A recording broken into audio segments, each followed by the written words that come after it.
Chapter 1360. Critically ill patients squeezed out abscesses, cut off flesh, and even severed limbs in order to find a chance of survival. It was like a patient with advanced diabetes who knew that his leg had rotted, but was still unwilling to amputate it. This kind of decision was never an easy thing to make. Ever since the ancient gods corroded planet Azeroth, absorbing nutrients at the cost of the planet's destruction in exchange for their own growth, this beautiful planet seemed to have fallen into an endless cycle. If the planet wanted to be healthy, these ancient gods had to be removed. However, removing the ancient gods also meant that planet Azeroth, which had been deeply corroded by the souls and power of the ancient gods, had a high chance of being destroyed. Even Amun-Thul, the boss of the Pantheon, could not make the decision to completely destroy the ancient gods. In the end, he used sealing methods to seal the ancient gods, praying that as time passed, there would be a better way to deal with it. The reason why Duque dared to confront Thun so head-on was because he had provided the planet's will with a solution. When Alexstrasza's life force was injected into Thun's territory in the planet's crust, Thun was completely enraged. The ancient gods had been fighting for territory since tens of thousands of years ago, when there were no historical records, until they were sealed during the War of Domination 25,000 years ago. On the land, on the only continent of ancient Kalimdor, the various proxy races were fighting each other. In the depths of the earth, the forces of each other were constantly clashing. Alexstrasza, with her mere demigod body, rushed in with that little power, and purified the entire territory of Thun, bringing vitality to such a vast area. This was as ridiculous as using a drop of water to purify a large bottle of ink. Thun was really angry. The turbid and evil underground world was like a triggered trap, operating rapidly. From the layers of seemingly ordinary rock formations. From the quiet and peaceful underground river. From the unexpected cracks and holes. Countless forces were used, finally forming an unimaginably huge mass of polymer. If Alexstrasza's power was a pool of pure water, then the huge figure of the evil divine power that gradually emerged was a deep pool that could not be purified. In the crust, there was an incredible landscape everywhere. The infinitely distorted evil will and corrosive slurry constantly mutated in the huge underground space, forming a chaotic landscape of eternal change. It frantically surrounded and suppressed the wisp of green that dared to shoot into the underground world, destroying the only life aura that dared to invade the underground world in the past 25,000 years. Compared to the monster under the Karaj temple, which was called Thun by the Karaj insect people in the insect people language, what the mortal warriors of the Alliance and the Horde saw now was just the tip of the iceberg. At that very moment, in a place deeper than the Earth's crust, in the deepest depths of the Earth, some life seemed to have been awakened. Not only Thun's mind and divine power amalgamated in the Earth's crust, but even the coalition soldiers far away on the surface clearly felt a chilling anger gushing from the deepest part of the Earth. This is. Alexstrasza was stunned. At first, she didn't understand why Duque wanted her to send 30% of her power into Thun's nest. Now she understood a little. Lava. The magma was hot enough to destroy everything. Every living planet had its own active liquid core, a large part of which was magma. With the movement of the Earth's crust, the planet would always vent the excess energy deep in the Earth's core in the form of volcanic eruptions from time to time. In Azeroth, the most typical place was the Ungoro crater. It happened to be the intersection of the two continental plates. What Duque did was actually to remind the hazy will of the planet that it could make its own eruption slightly deviate, yes. While Alexstrasza was luring Thun's power together, she could directly spew magma from the depths of the Earth's core and annihilate Thun's main force. Now it seemed that this idea was successful. Thun's simple thinking allowed Alexstrasza, with her mere demigod power, to complete a feat similar to using a fishing rod to lift a whale. Hundreds of millions of tons of lava sprayed at high speed onto Thun's divine power polymer in the Earth's crust, and Thun in the Karaj temple suddenly let out a shrill cry. With this as a signal, Theon, who was in his stomach, raised Ashbringer high up and slashed down with all his strength. In the eyes of every hero who was fighting fiercely, Thun's body expanded by at least half its size, lightning flashed in its body, and every eyeball tentacle that squeezed out of the ground randomly released lightning similar to eye-edge. Its huge and hideous and twisted body became astonishingly bright, giving off a strange sense of transparency. At the same time, it gave people a premonition that it would collapse at any time. An ancient god was indeed an ancient god. Thun was indeed a super boss that destroyed countless guilds in the early versions of World of Warcraft. Even though the largest group of divine power in its nest continued to be destroyed, in a situation that was almost equivalent to a human's heart being pierced, it still didn't die immediately. Instead, its ferocity was aroused. A huge tentacle that was twice the size of an ordinary giant claw tentacle drilled out of the ground and fiercely swept its claws at the place where the mortal heroes were the most concentrated.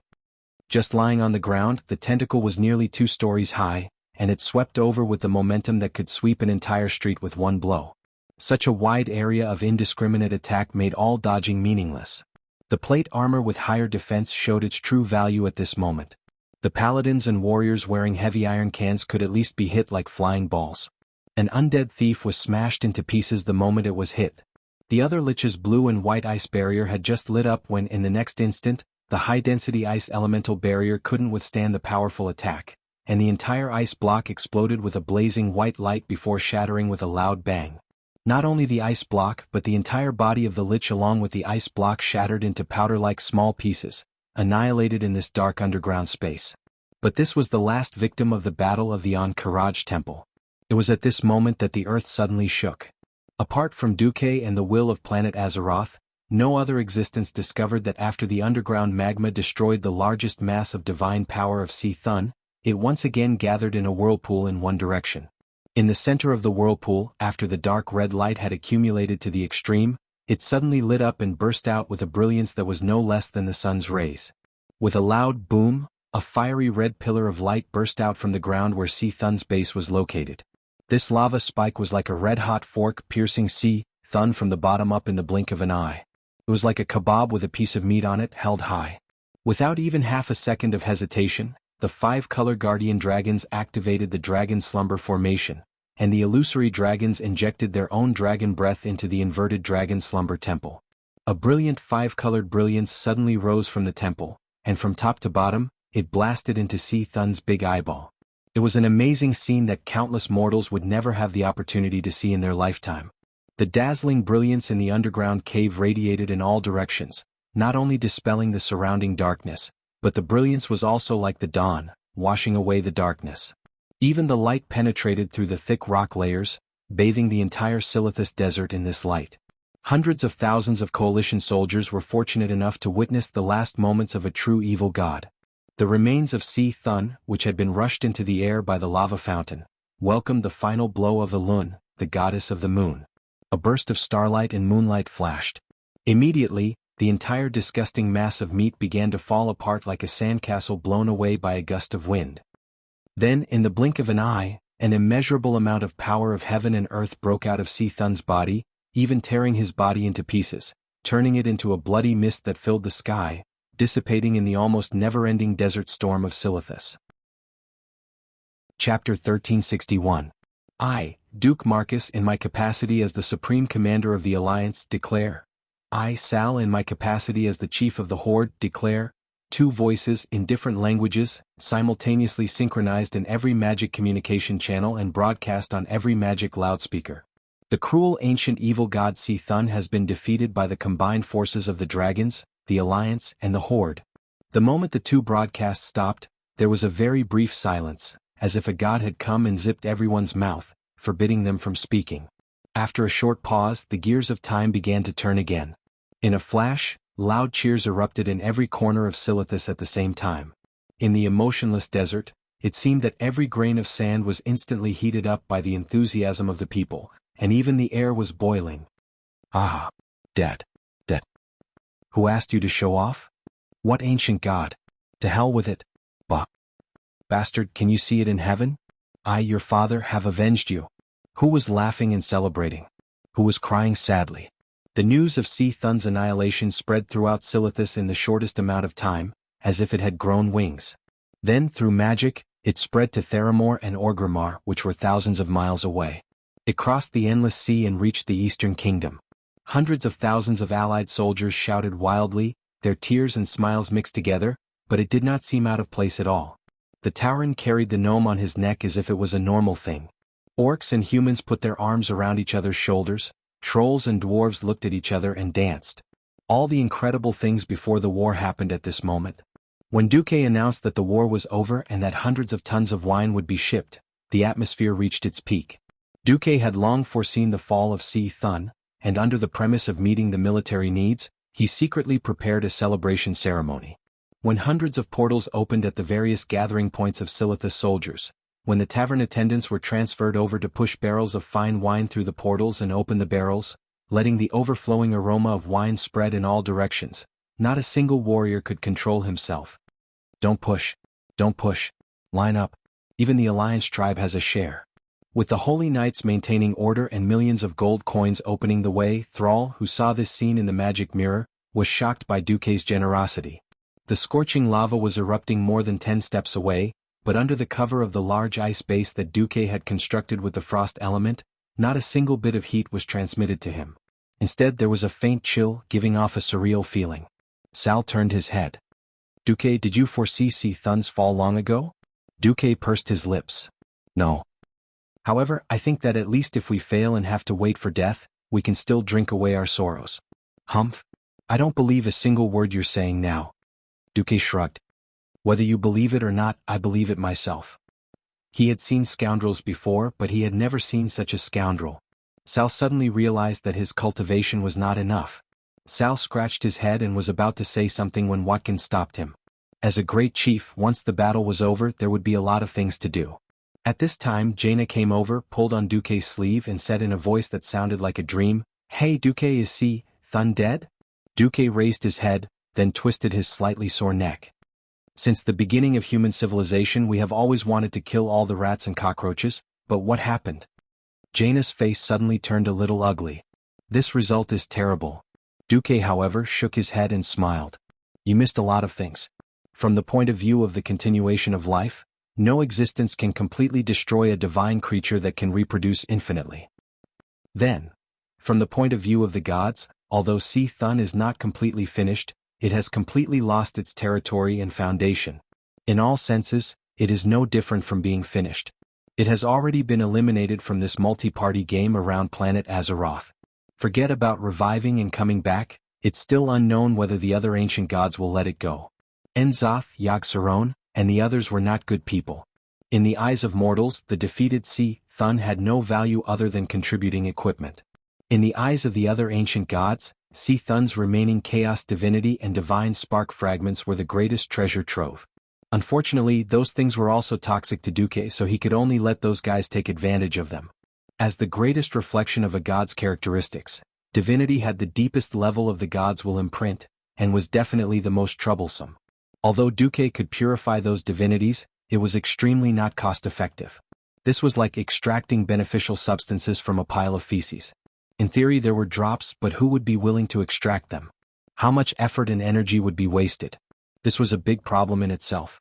As for the divine spark fragment, this thing was the upper limit of divine power that a god could contain. In theory it was also a good thing, but Duque still politely declined it. Because the direction Thun was going was not in line with Duque's. A small corrosive element in Logia? What the hell was that? Duque did not need those things. What Duque really wanted was, suddenly, in the underground space that had been blown open, everyone felt an inexplicable throbbing. Whether it was the mortal heroes or the guardian dragons that were supposed to be high and mighty, they all raised their heads one by one. Suddenly, they felt that they had temporarily lost contact with the power that they were familiar with. What was reflected in their vision was a still world. The wind was still, and every grain of dust that was blown by the wind was still in a spinning position. There was neither the agitation of the elements, nor the passage of time. They watched the faint light of the sun pouring down from the hole in the dome, and it was a warm scene. The sudden sense of loss after losing their powers did not bring them panic. The biggest reason was that a sense of tranquility and warmth filled their hearts. That was the feeling of a mother. The next moment time seemed to flow again. Everything in the world seemed to be in high spirits because of the arrival of a will. To be precise, it was not a single will. It was more like an amalgamation of countless wills. Some were living, some were determined to be dead by mortals, and there were also many wills of wandering souls. All the wills gathered together, forming a relatively unified will. At this moment, this will set a sentence in the common language, "Thank you, Duke Marcus." Then this will disappeared without a trace. Phew. Duque let out a long turbid breath. This is what I wanted. Chapter 1362. What kind of existence was a planet's will, or commonly known as a star soul? This was a very general topic and no one could explain it clearly. Duque had read countless ancient books in Karazhan, but there were not many records about the planet's will. Obviously, it was not the only case that planet Azeroth had a will. In some cases, the planet only had a very vague concept of survival. However, Duque noticed that there were traces of a star soul on a planet that Medivh had personally set foot on. Unfortunately, that star soul had been defeated and perished in the face of the Burning Legion's invasion. The most crucial part of this record was that at the last moment, the star soul had fought for survival, or perhaps it was for the most thorough resistance. It did something that seemed exaggerated but Duque felt was reasonable. The star soul had bet everything on a mortal hero. That guy was like a lottery jackpot, obtaining a full set of luxurious equipment, including 3 middle-grade artifacts in just a week. Then that guy became the Otherworld's version of Long Out Yin, forming an army of 1 million people in a month to fight against the Burning Legion. Unfortunately, it was unknown whether the star soul itself was too weak, or that the Otherworld's Long Out Yin was not talented enough. Anyway, after that guy killed 2 high-level Void Lords in one go, Archimonde directly attacked and smashed him into pieces. A vigorous war of resistance also ended with the victory of evil. Planet Azeroth was valued by the Pantheon, and there was definitely a reason why the Titan boss Amun-Thul did not hesitate to let those blind ancient gods go to protect planet Azeroth. Perhaps, if Duque had transmigrated a little later, he would have known about this history in the later versions of the game. The problem was that there were no ifs in this world. One day, Duque's brain would run out of information about transmigrators. Then, when faced with an unknown fate, the best choice was to strengthen himself.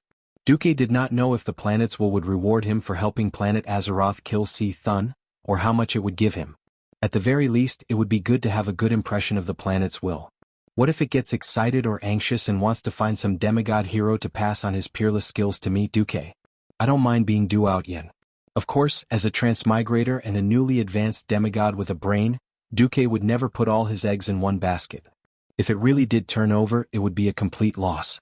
There was no need to deliberately curry favor with the will of planet Azeroth.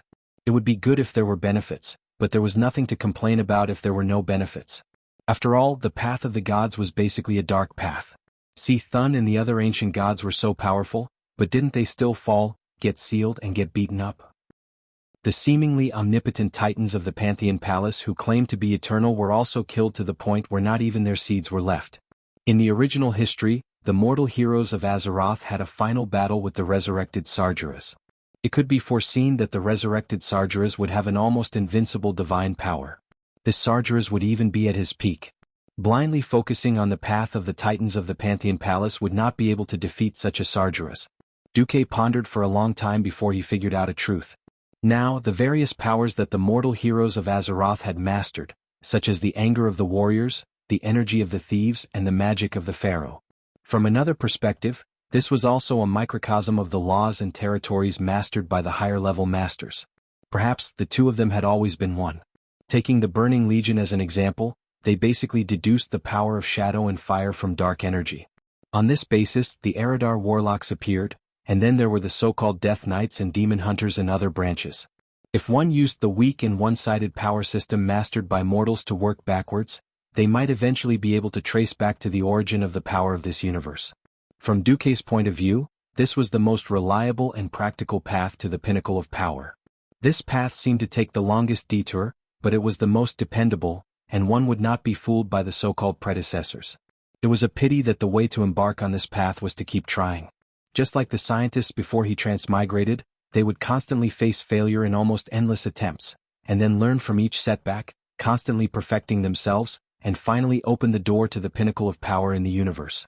To find such a key in this vast universe was not a chore that could be described with the word difficult. To be honest, even Duque himself was not confident that he would succeed. But he could already predict what the future would be like. Either he could directly surpass the limits of the world, dismantle the distorted void and beat up Sargeras. Or, actually, the upper limit of the power system of Azeroth was very high.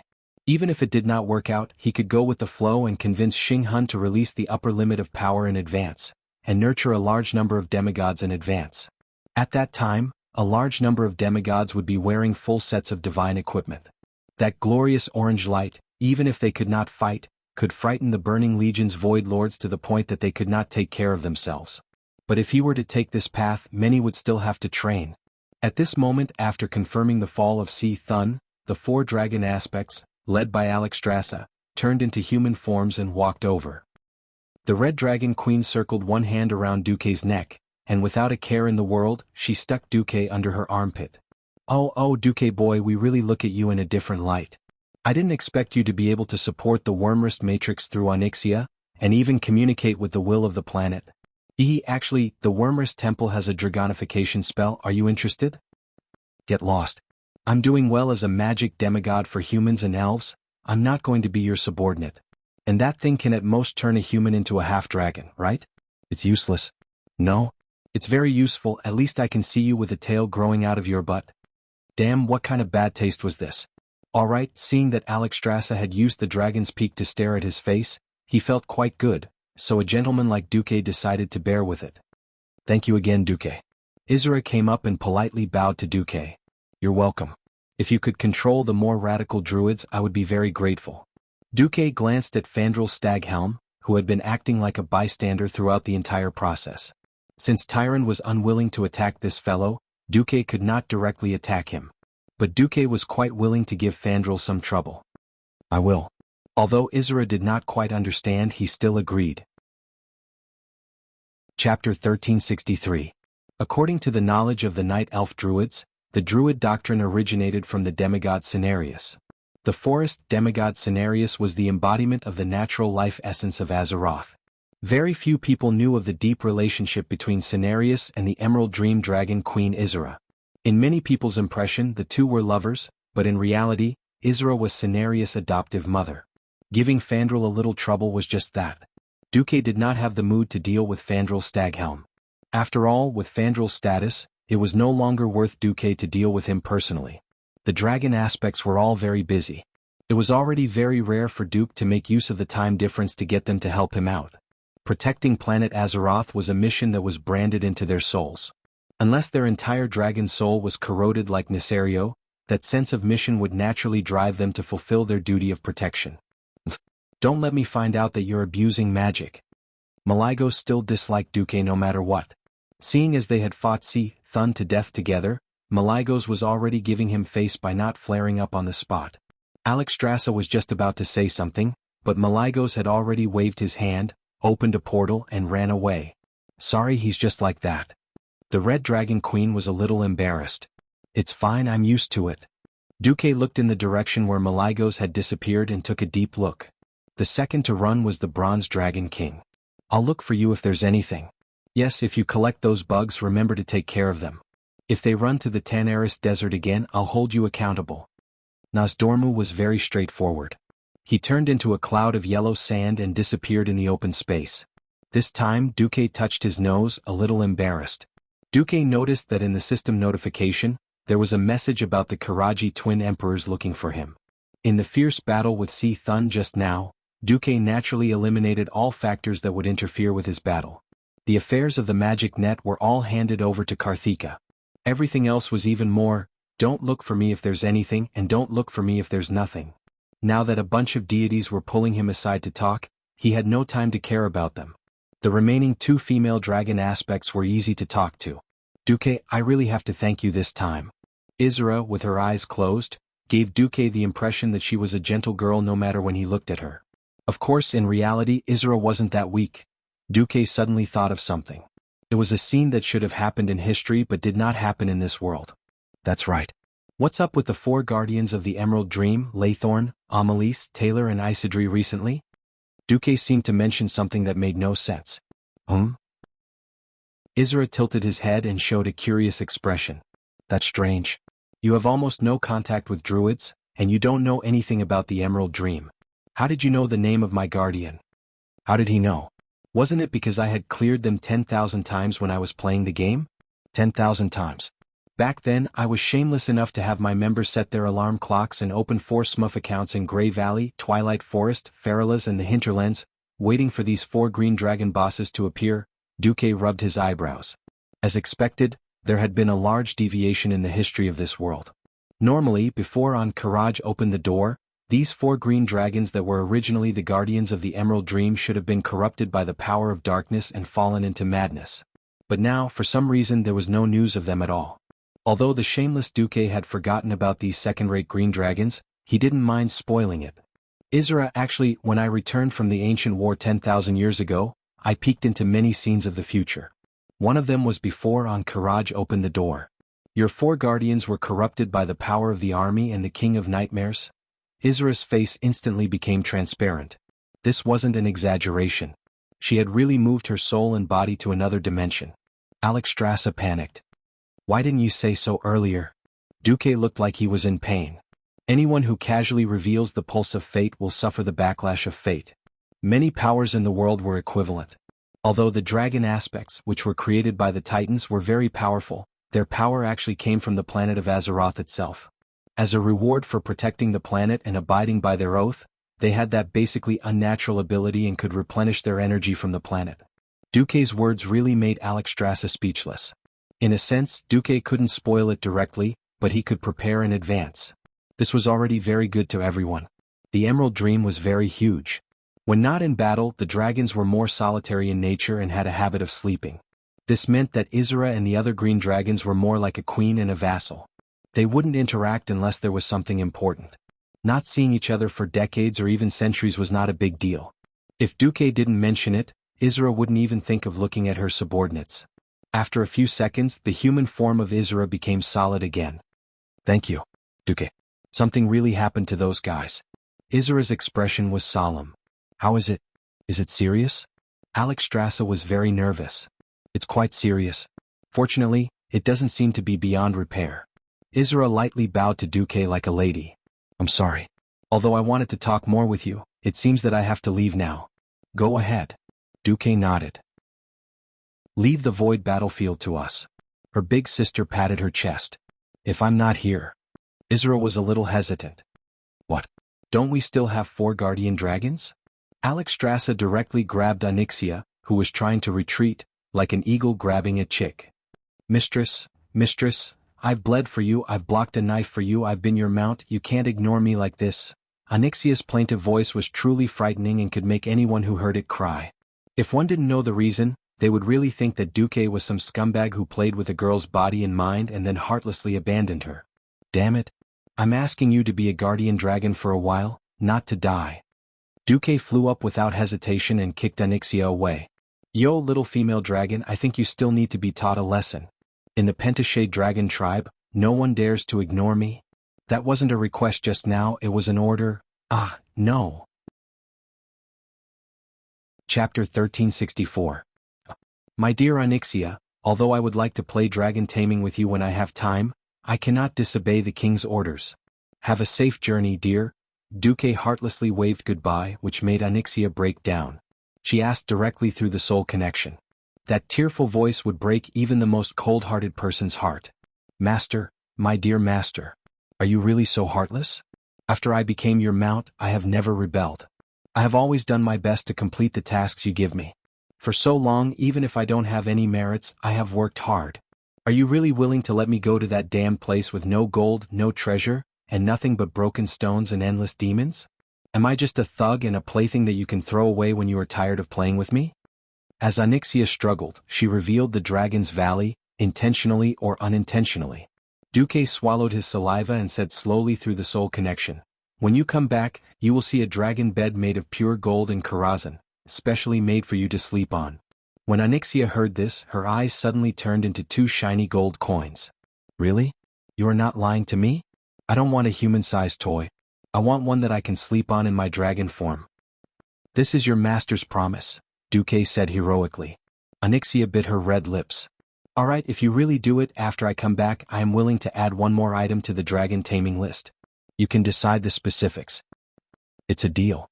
Deal. Alexstrasza naturally had no way of knowing the soul communication between this master and servant, nor did she know what kind of dirty deal they had reached.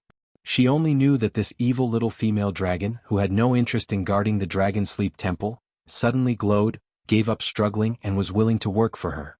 Well, no matter what, this was a good thing. She glanced at Duque and Duque gave her an okay gesture. Blinking, the Red Dragon Queen was still a little worried. You didn't pay a terrible price, did you? No. Onyxia is my most loyal mount. A little reward is only right.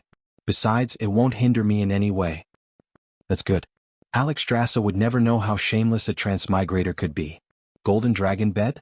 Duque wouldn't go out of his way to do something so valiant and arrogant. But Duque was going to open a bank. That's right. After Duque had devoted himself to farming for 22 years, the resources of the alliance had reached an extremely abundant level. As a result, there were more and more economic problems, the biggest of which was currency transactions. In the past, even before the formation of the alliance, every country used the Arajuo gold coin as a unified currency. Gold characters were very expensive.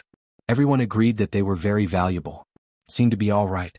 In the past, buying a top-notch warhorse would only cost a few gold coins. Now that the alliance was playing with high technology, when large-scale military products like steam tanks came out, the cost could easily be thousands of gold coins, or even tens of thousands or millions of gold coins. With such a shocking cost, using gold coins to trade was simply asking for death. The alliance had already begun to use gold notes to replace gold coins, but the merchants didn't approve of it. Duque had already decided to issue paper money. To give paper money value, apart from the best security measures, there had to be enough collateral. As a transmigrator, the easiest thing to think of was a gold standard with gold as the core. In the early American economic system before transmigration, paper money could be issued with as much gold as there was gold. Therefore, the key to issuing paper money was that there had to be enough gold in the alliance. This gold couldn't be touched. Before Onyxia returned, Duque would specially send people to guard it.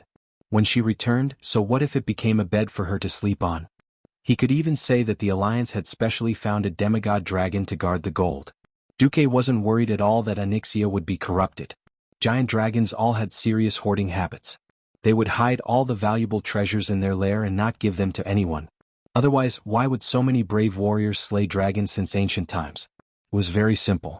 To get rich. The gold bars were all collateral anyway, and Duque wouldn't take them out for cash. It didn't matter at all. Moreover, from the beginning to the end, Duque had never once said, "I will give you all the gold." As for the security in exchange of paper money, that was even simpler. As a demigod of the weave, Duque himself had the most profound magic in the world. He could design a barcode on the paper money. As long as a simple money detector was placed in a place where the weave could reach, it would immediately be able to identify the authenticity of any paper money. If anyone dared to counterfeit it, the weave would immediately send them back. Duque definitely wouldn't mind his elemental emissaries suddenly jumping out from the weave to teach those counterfeiters a lesson. In Duque's mind, as long as he had enough elemental emissaries, he would definitely be able to deal with these situations. Yes, his plan worked. After sending off the 4 dragon aspects, Tyron walked over and whispered, "Goddess Elun asked me to tell you that when you're done, you can go to the moon goddess shrine as a guest. But this matter isn't urgent." Yes. The gods' business was with the gods, and the mortals' business was with the mortals. After sending off those high-ranking guys, Thrall could finally come over. He brought Wajin, Magni, and William over. "Are you satisfied with the loot this time?" Duque asked Thrall with a smile. Sar grinned, revealing his long fangs. Phew, I finally don't have to listen to those guys complaining about how the Alliance heroes have better equipment than the Horde heroes. A heaven-defying victory, coupled with the generous spoils of war, could resolve many conflicts without a trace. Even the Sun King Inastrian, who had lost the most manpower, now had the Dark Storm gauntlets, the Cloak of Clarity, and the Ancient God's Embrace on his waist. These pieces of equipment produced by Sea Thun that the powerhouses of the Alliance looked down upon were now nothing to him. The Sun King wouldn't show any dissatisfaction with Thrall at this time. Magni said, "When you were busy just now, Thrall and Wajin proposed to us that they hoped the Horde and the Alliance would sign a closer cooperation agreement. If possible, it would be better to sign it in the form of an alliance." After Magni finished speaking, Thrall and Wajin's uneasy expression said everything. At this time, the strength of the Alliance and the Horde was not equal. To some extent, this was an alliance request that was not based on strength but purely based on feelings. A majestic lion would never try to make an antelope its ally. No leader in their right mind would have agreed to it under such circumstances. Unexpectedly, Duke nodded, "It's not a big problem. As for the specific details, let the people below discuss it." Chapter 1365. With regards to Duque's straightforward agreement, not only did the Horde feel incredulous, but even William felt that it was a little too easy for the Horde. William would never forget how his father had died. He hadn't died during the terrifying evacuation of Stormwind City, nor had he died in the cruel second battle of the Dark Portal. In fact, he had fought on the front lines time and time again without suffering any injuries. Yet he had died in an assassination attempt by the orcs. As someone who had experienced the first and second battle of the Dark Portal, Duque should have hated the orcs the most. Why had Duque agreed? Was it too hasty? Or was it purely emotional? William didn't speak. He was a king and a strong man. However, when placed in the entire alliance, he was lacking in terms of strength, experience, knowledge, and judgment. Unlike the William in history who had to stand up and carry the flag, the current William still had Duque to protect him from the wind and rain. Perhaps his growth would be slower, but compared to the short-tempered and violent William who had been dominated by the ghost wolf for a long time, he would make fewer mistakes and grow more steadily. Suddenly, William remembered what Bolvar for Dragon had said. As the regent left behind by the previous king, William worshipped Anduin Lothar the most, and accepted all of Anduin's opinions unconditionally. After Anduin's death, Duque had disappeared time and time again. The first time it had been 10 years and the second time it had been 4 years. During the period when William was growing up, Duque was basically a name that only existed in legends. Hence, the elder that William trusted the most was Bolvar. Bolvar's evaluation of Duque was as follows. Apart from those who can't be shown in public, there are only two kinds of commanders in the world. One is the one who uses all the resources at hand to achieve victory, and the other is the one who obtains all the resources needed to achieve victory before the battle begins. The so-called battle is just a formality. Obviously, Duque is the latter. Bolvar's evaluation had always been deeply imprinted in William's mind. Listen more. Do more. He could ask, but he could not make things difficult for Duque. Because when Duque does things, there's always something that ordinary people like us can't understand. And every time he'll prove that he's right. This was Bolvar's most important advice. Hence, William stood at the side and listened quietly like an obedient junior. Duque's promise made Sal and Wajin overjoyed. Thank you, Duke Marcus. Although I can't say that a human is the best friend of an orc, I have to say that you are the most trustworthy human in the tribe. Sal extended his hand and firmly shook Duque's. Duque sighed. This is all because of Azeroth. Moreover, no one in Azeroth knows what kind of enemy we are going to face next. I can only say that in the coming days, no one can relax their combat readiness. The Burning Legion still had the terrifying commander, Kill Jaden. Of the several evil ancient gods, only Thun came out. As a leader, I must prepare for the worst. Then your most pessimistic view is? Duque gritted his teeth. These guys mentioned above will all come out to cause trouble in the next 10 years. Sal and Wajin's expressions turned cold at the same time. If what Duque said was right, then the Alliance indeed had no reason to launch a war against the Horde. Fighting among themselves in front of a great enemy was really courting death.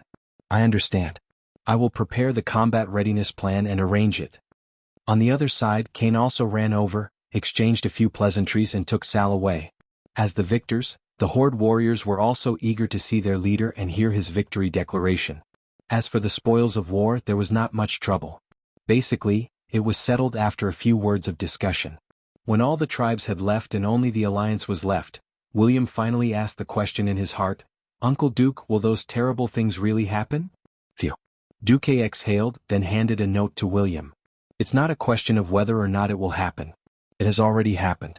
After quickly reading the translated coded letter, William's eyes suddenly shrank.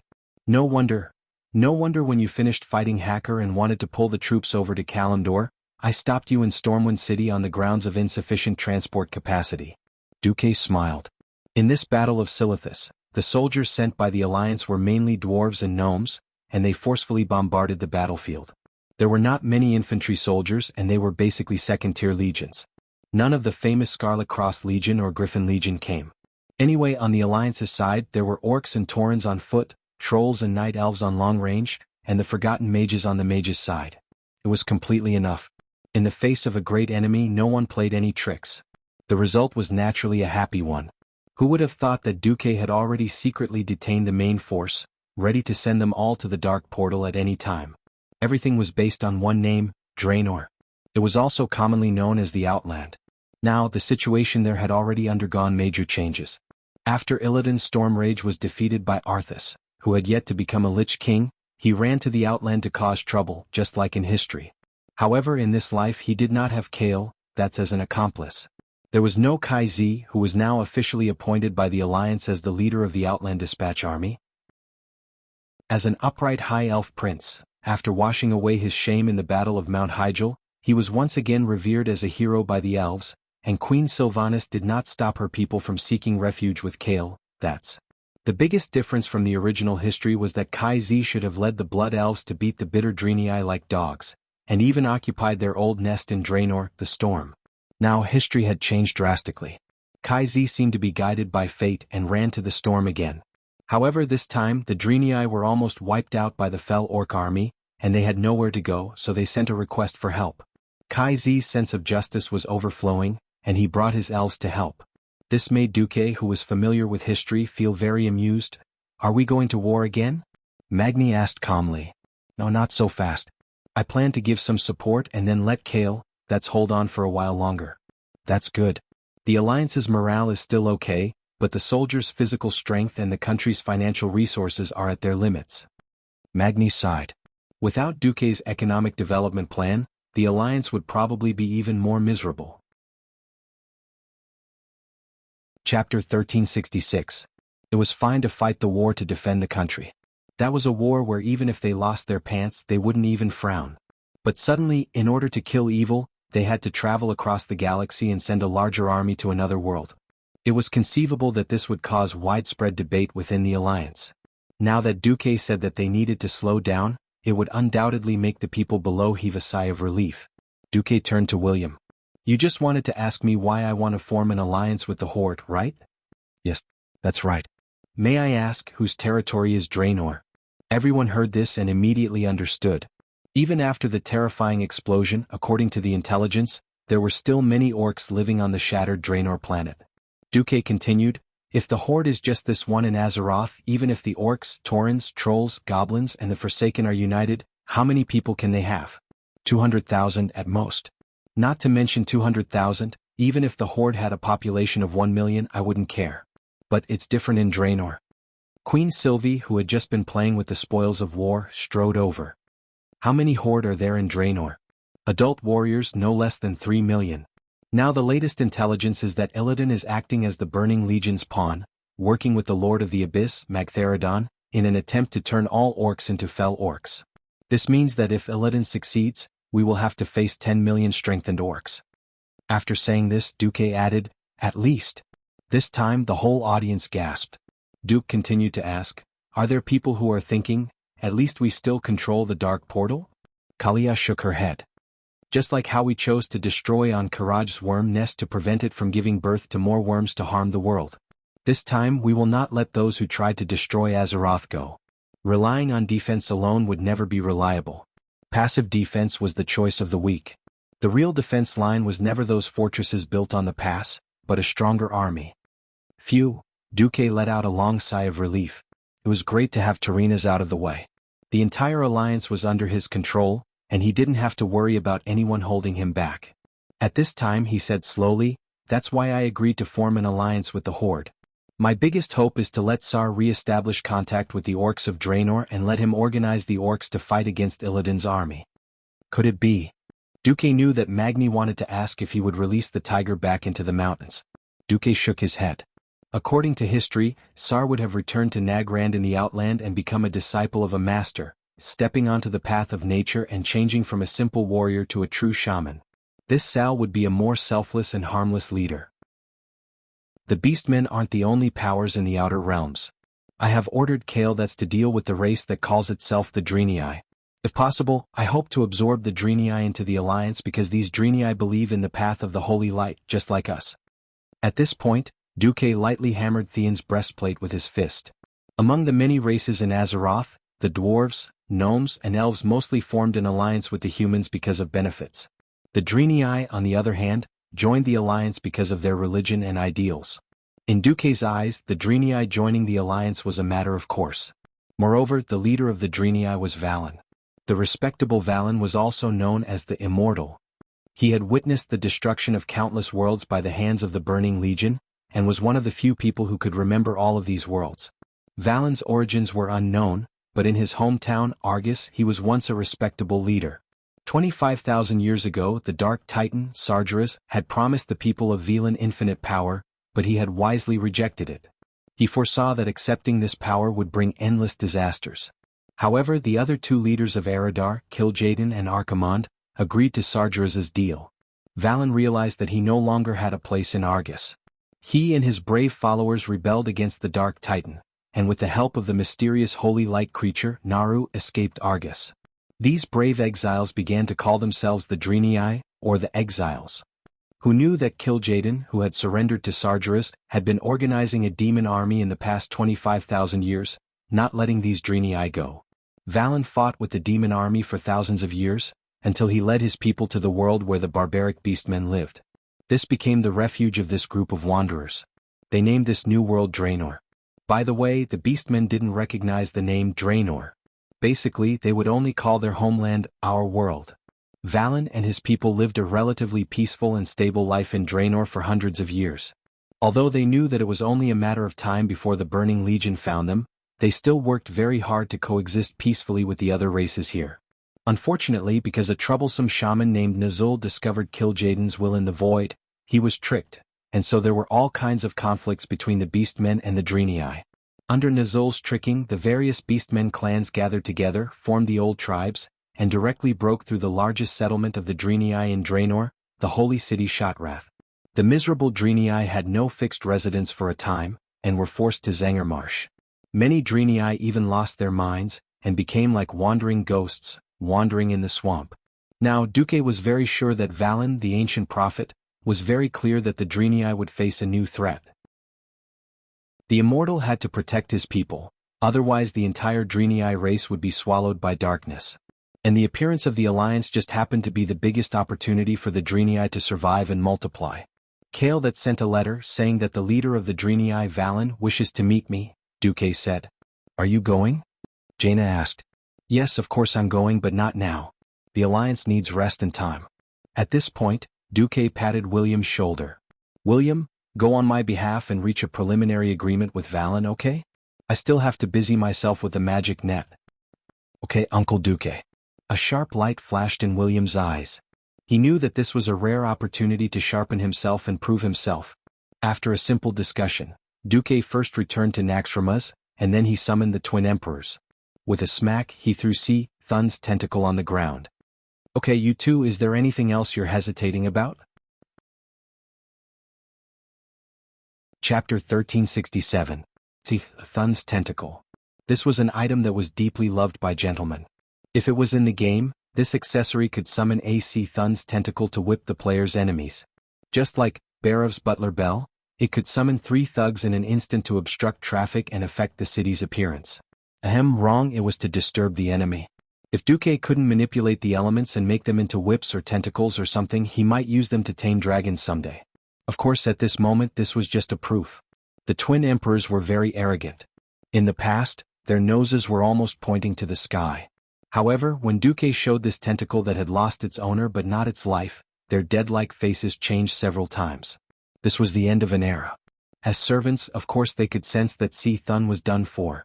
It was just that without seeing it with their own eyes, they still couldn't believe it. This was a fact. The era of the ancient gods is over. In the future, maybe Yogg-Saron will jump out and so will Asha.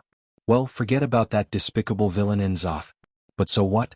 If I can kill an ancient god, I can naturally kill the second, the third. Duque's words were like a hammer, hammering hard on the twin emperors' hearts, smashing their last reservations into powder. Simply forcing them to surrender was very simple. But kings and emperors were not the same thing. Since ancient times there had been kings who occupied land, but there had never been emperors who occupied land. Simply forcing them to surrender, it was hard to guarantee that they wouldn't rebel in the future or be a little lazy. That's right, Duque could indeed control whether their souls were annihilated or not, but he couldn't control their hearts, ambitions. Only the most thunderous suppression, even calculating the future, could subdue these two incomparably arrogant insect emperors. Moreover, in Duque's next plan, the twin emperors also played an extremely important role. As twin brothers, Emperor Vek-Lar and Emperor Vek-Lar were naturally connected. Yes, they were already dead. In their spiritual state they could be said to have no desires. But they still had to find a way out for their own people. In this battle, the Karaji insect people could be said to have suffered heavy losses. The destruction of several large insect nests as well as the fall of the Karaj Holy Temple was almost a disaster for the Karaj insect people. If they wanted to struggle at death's door and for their race to continue, they had to find a way out. Otherwise, with the size of the insect race, it would not be a dream for them to be wiped out. Especially after Duque showed them the scene of him contacting the Azeroth Star Soul and destroying Thun's body and divine power organization with lava, they were even more clear that the insect race's greatest support was gone. In front of Duque, the twin emperors, who were once incomparably arrogant, heavily bent their knees in a uniform movement that was difficult for others to imitate, bending the spine that had only been bent in front of Thun. Vecnalas, Vector, greets my lord. At this very moment, the twin emperors were broadcasting to the entire Karaj insect race through the insect race's unique mental network. With this kneel, the new master and servant names had been determined. From this moment on, there were no more Karaj insect people as Thun's servants. There were only Karaj insect people as servants of Duke Marcus. In the eyes of humans and other races, becoming a servant was an absolutely unacceptable thing. In the eyes of the insect swarm, this was a kind of inevitability. Under the leadership of the strongest god in the realm of gods, even if they were servants, it was a kind of glory. For a moment, almost all the insect warriors who were still alive suddenly let out sharp cries. In every cave of Silithus, in the areas of Karaj that had not yet been cleared, the unique sharp cries of the insect swarm echoed everywhere. This scene frightened the Alliance and Horde warriors who had already entered a state of celebration.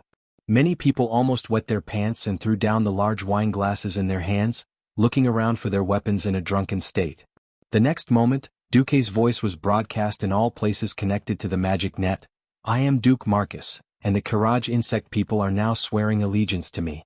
This is not an enemy attack. I repeat, this is not an enemy attack. This message was quickly translated into various language versions: Darnassus, Dwarven, Gnome, Orc. The air was suddenly silent, and immediately in every corner of Silithus, there was an even louder cheer. Ah! I knew it. Bullshit. You were the first one to wet your pants. Did you see that your pants are wet? Don't talk nonsense. That's the wine I spilled. Don't talk nonsense. Let's drink to our invincible commander, Sir Duke Marcus. Cheers. The group of heartless guys once again drank to their heart's content. Only the higher-ups of the Horde looked very interesting. Sal and Wajin looked at each other and saw each other's bitterness. The gap between the Alliance and the Horde had widened again. This time, it could be said that both continents were suffering at the same time. The Alliance first had Ragnaros the Balrog and Nefarian the demigod dragon causing chaos, then Naxxramas spreading natural disasters back and forth, and finally the two troll clans kingdoms of Zwaman and Zul, Europe. The Horde was only attacked by the swarm. The successive disasters of the Eastern Kingdom continent were all extinguished without mishap. Although the losses on the battlefield were not small, and many villages and towns were destroyed, it was far from the point of serious damage. The development of the Horde, on the other hand, had suffered a devastating blow. All the new colonies were destroyed and the major cities were hit hard and almost fell. After fighting a battle, it was still a victory. In terms of economy and population, the Horde was suffering a huge loss. Even if it wasn't a huge gain, they would at least be able to fight to a draw with the floating fortress and the entire insectoid alliance. In addition, the Horde now had Duque, a living, unremarkable demigod, as the boss. This gap was so desperate that they could only look up to him. At this time Grom stood up. Great Chief, I have an idea. At the same time, in Naxxramas, Duque gently lifted the twin emperors with the hand of magic. Since you have chosen to be loyal to me, I am not an ungrateful guy. These two things can be considered a greeting gift to you. First, Duque gently put on the newly received ring on Vecnalas the Great's hand. Originally, this ring should have been called Ring of the Ancient Gods, symbolizing the power and glory of Thun. Now, the name on that ring was forcibly crossed out by Duque with high-intensity divine power, and a new name was written next to it in the common language, Ring of the Godslayer. Then, what was given to Vecnalas the Great was Argus Apostle. As the saying goes, the Emperor's mind. The twin emperors were such smart guys, how could they not think that Duque was warning them not to have any unnecessary thoughts? Chapter 1368. Your boss, Thun, was pretty awesome, wasn't he? Sorry. He was killed with one slap. It didn't matter who did it, he was now a dregs. The Burning Legion seemed to have destroyed countless stars. They were invincible in the universe, right? His boss was stabbed to death by me, and his subordinate, Archimond, was also stabbed to death by me. With these two things, at least there was no need to worry about them daring to jump ship to the Burning Legion or other ancient gods. Thank you, my lord. Although they understood, the twin emperors accepted it. For a defeated person, this was already the best outcome. Didn't you know that during the Dark Empire, the defeated people were all eaten? There were other reasons for Duque's benevolence towards the twin emperors. He had single-handedly promoted 6 elemental emissaries, and the performance of the 6 of them was as Duque had expected, completing the duty of extracting magic from the elemental realm to fill the magic net for Duque. From a pharaoh's point of view, they were absolutely competent and qualified. However, after the magic net was established, Duque inevitably had greater ambitions. Ordinary swords were meaningless to demons that were easily over 5 meters tall. The only 2 paths that could improve the combat power of mortals were magic and technology. In terms of technology, Duque had already continuously stuffed all kinds of things that could be called black technology into the alliance. The speed of advancement seemed to be the limit at the moment. 2 legs were better than 1. If the magic net could be upgraded and strengthened, the alliance could have the maximum number of mages when the Burning Legion officially broke into Azeroth in the future. From the establishment of the magic net to the trial run, Duque immediately discovered a tragic problem. He was too busy. Mechanical replies could not actually meet the needs of the customers, or the needs of these little mages who would become Duque's dedicated thugs in the future. Pharaoh was a guy with a particularly big brain no matter where he was in the world. If he did not want to be tested for countless loopholes and abuse of the magic net, he had to invest enough intelligent managers. Otherwise, it was very likely that the tragedy of artificial intelligence being played as a human worker before Duque's transmigration would occur. As elemental emissaries, Sapphiron and Thaddeus were undoubtedly qualified. However, these 2 guys were more brawn than brains when they were alive. It would be too difficult for them to be managers. Alonso's was also a person who was good at preaching but not very good at managing. In reality, it was basically Khadgar who was struggling, while Majordomo and Black Witch Farina helped out. One of the 2 guys behind her was a fire demon, and his way of doing things was rough. The other one was never at ease with her. If Karthika wasn't a spiritual body, he might have died from overwork. Now, Duque could finally add a powerful ally to his weave, the demon emperor Veclor. As a mage emperor, he was one of the few demigods who was proficient in multiple types of magic. In addition, he had been a queen Zerg for the past few thousand years. The Bug Swarm's thought network had always been one of the multi-threaded manipulation abilities that human mages dreamed of. In fact, on Earth in another world, before the development of electronic computers, no one had been able to control hundreds of different objects to do different things at the same time. Being able to do 2 things at once was already considered a genius, but being able to do 100 things at once, he. However, Veclor could do things that were unimaginable in the eyes of humans, but to him, it was as common as eating and drinking. What truly limited his strength was the amount of elemental energy he could extract in a unit of time, as well as the problem of elemental conflict, and not the ability to cast multiple spells. After Duque connected Veclor's soul to the weave and gave him authority that was second only to Khadgar, who had been so busy that he almost went crazy, was scared out of his wits. Casually connecting to a mental connection and listening to the conversation between Veclor and the mage connected to the weave, Khadgar realized that he still had a lot to learn. I am the new weave administrator, Veclor. Please speak. I am Peter Johnson. I would like to ask if there is a powerful fire spell that can blow up a mountain in one move? There is, but you can't use it. If you bring up such unrealistic topics again, I will ban you from connecting. Then when can I have all the metamagic abilities? Veclor's divine will reach out of the weave and scan the fellow. Not in this lifetime. What kind of attitude is this? Don't you know that I am a famous archmage? This self-proclaimed noble fellow was furious. Scram. He immediately cut off the connection to the weave and even used his administrator authority to block that fellow's access. Not only that, he had also secretly added him to the blacklist. If that fellow joined the Calamity Army or something like that, he would directly use magic from the weave to destroy him. Veclor also had a bad temper. Although he was used to commanding the entire swarm with his mind, that did not mean that he had to be as polite as the customer service staff that a certain transmigrator had met in the past. Even if he met an idiot, he would still have to coax them. In Khadgar's eyes, this was definitely going overboard. He wanted to say something, but Duque had already shouted from the side, "Well done." What else could he say when his boss was like this? Previously, when the weave had just been established, Khadgar had still patiently dealt with these people who were too weak and had a bad temper. Now that Duque had the time to set the rules, he could finally relax.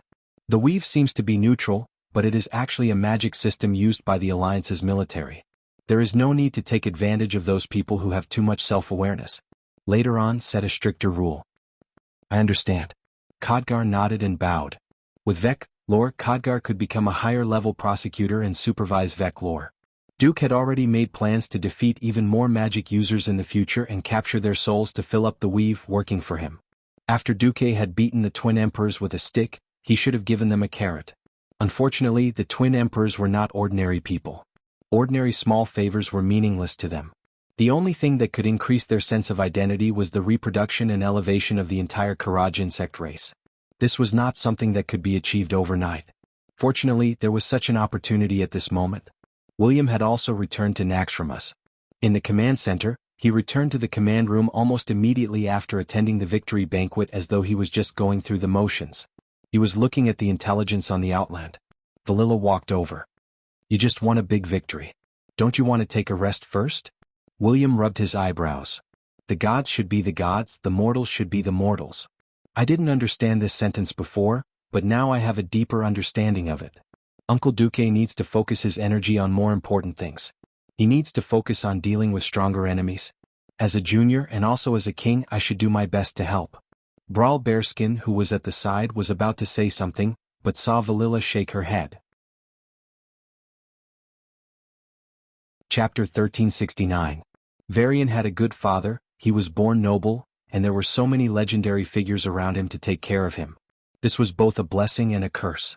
That was because, under the halo of those legendary figures, everything he did seemed to pale in comparison. Killing the evil god Hacker. Even if Hacker was the weakest existence in the divine realm, Hacker was still a god. If this was the previous 2,800 years of peace, this feat could be boasted for dozens of lifetimes, and it would be sung by countless bards for thousands of generations. Unfortunately, Varian's achievements were completely overshadowed by Duque. That was because Ragnaros' clone, the demigod dragon Nefarian, the demigod Lich Kel Thuzad, and the real ancient evil god Si-Thun were also killed at the same time. This was a shared glory, but it was also the sorrow of being in the same era as other great people. Because, in the history books, only the strongest person in the Alliance, Duke Marcus, would be recorded as leading a group of strong people to complete this great kill. Perhaps historians and the upper nobles would remember the names of every participant, but it was a pity that ordinary people would only remember the first few names. Duque, Thrall, Magni. If he was a mediocre person, he might be depressed under such a blow and be mediocre for the rest of his life. Varian wasn't. He was eager to prove himself. He was eager but not extreme. Fortunately, in terms of seniority, Duque was a generation older than him. Duque didn't directly set any rules and regulations for him, and didn't force him to do any work or training that he was unwilling to do. Otherwise, in his youth, it was very likely that he would become distorted and degenerate like Arthas. At this moment, Varian's eyes were filled with enthusiasm for work. Brawl, I need the known maps of the Outland as well as the reports of all the general levels that were sent to the Outland. Varian thought that he would get a colored map, but he didn't expect Brawl to bring the great astrologer Solarian. Solarian came over and opened her hands. Suddenly, a three-dimensional map appeared in mid-air. Her slender fingers, which were unique to elves, flew nimbly, marking the three-dimensional map with different colors. Solarian's clear voice spoke. The Outland used to be the planet Draenor.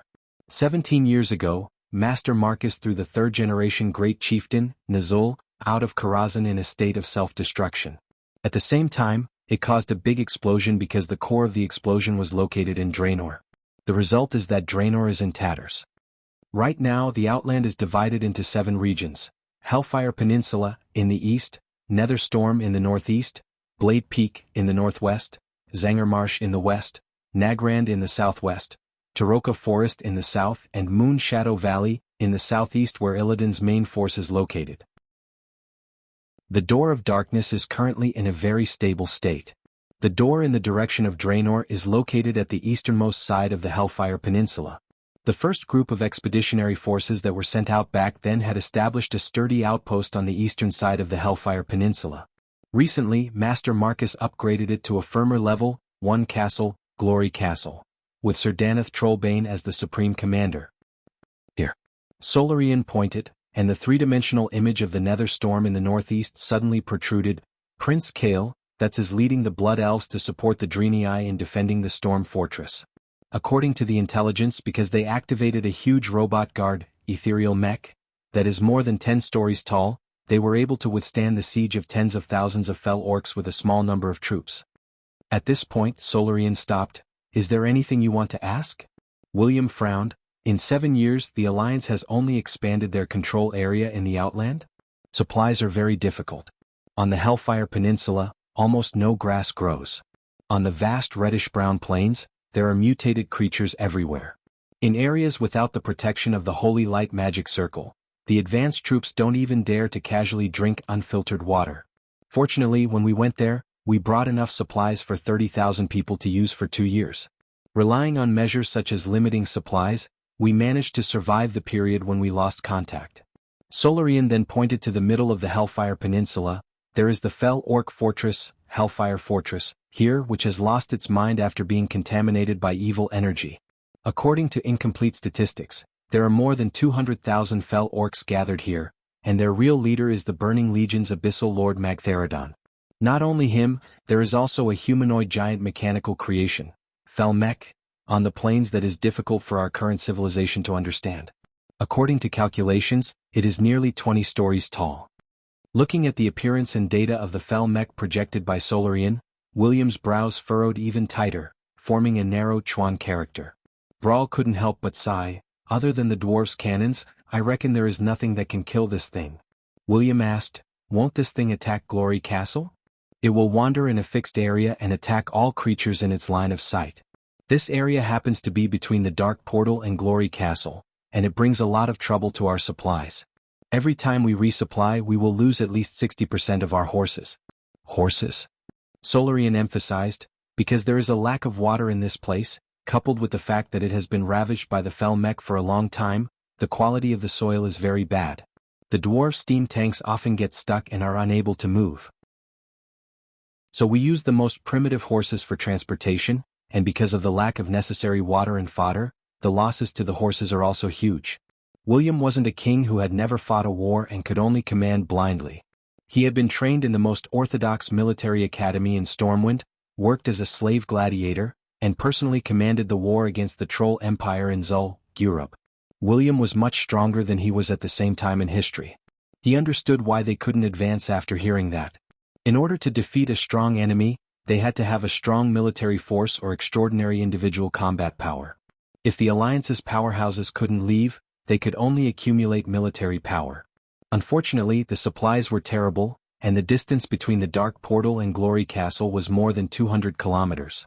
William didn't think that the starving soldiers would be able to defeat the ferocious Fell Orc army. Phew. I understand the general situation now. William let out a long breath.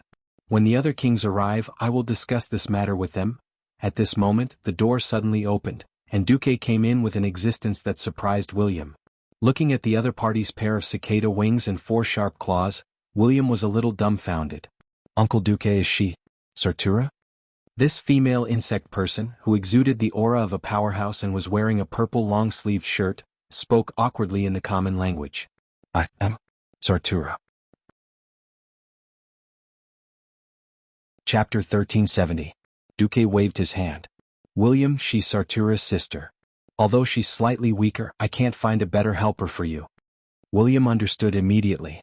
You're planning to send the Zergs to the Outland? Of course there were humans and Protoss. How could there not be Zergs? Duque almost blurted out this sentence. Sigh.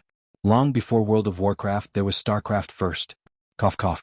Speaking of which, when the Draenei wore full body armor, they definitely looked like the Protoss in StarCraft. Not to mention the humans now. Duque had been feeding them advanced technology for more than 20 years.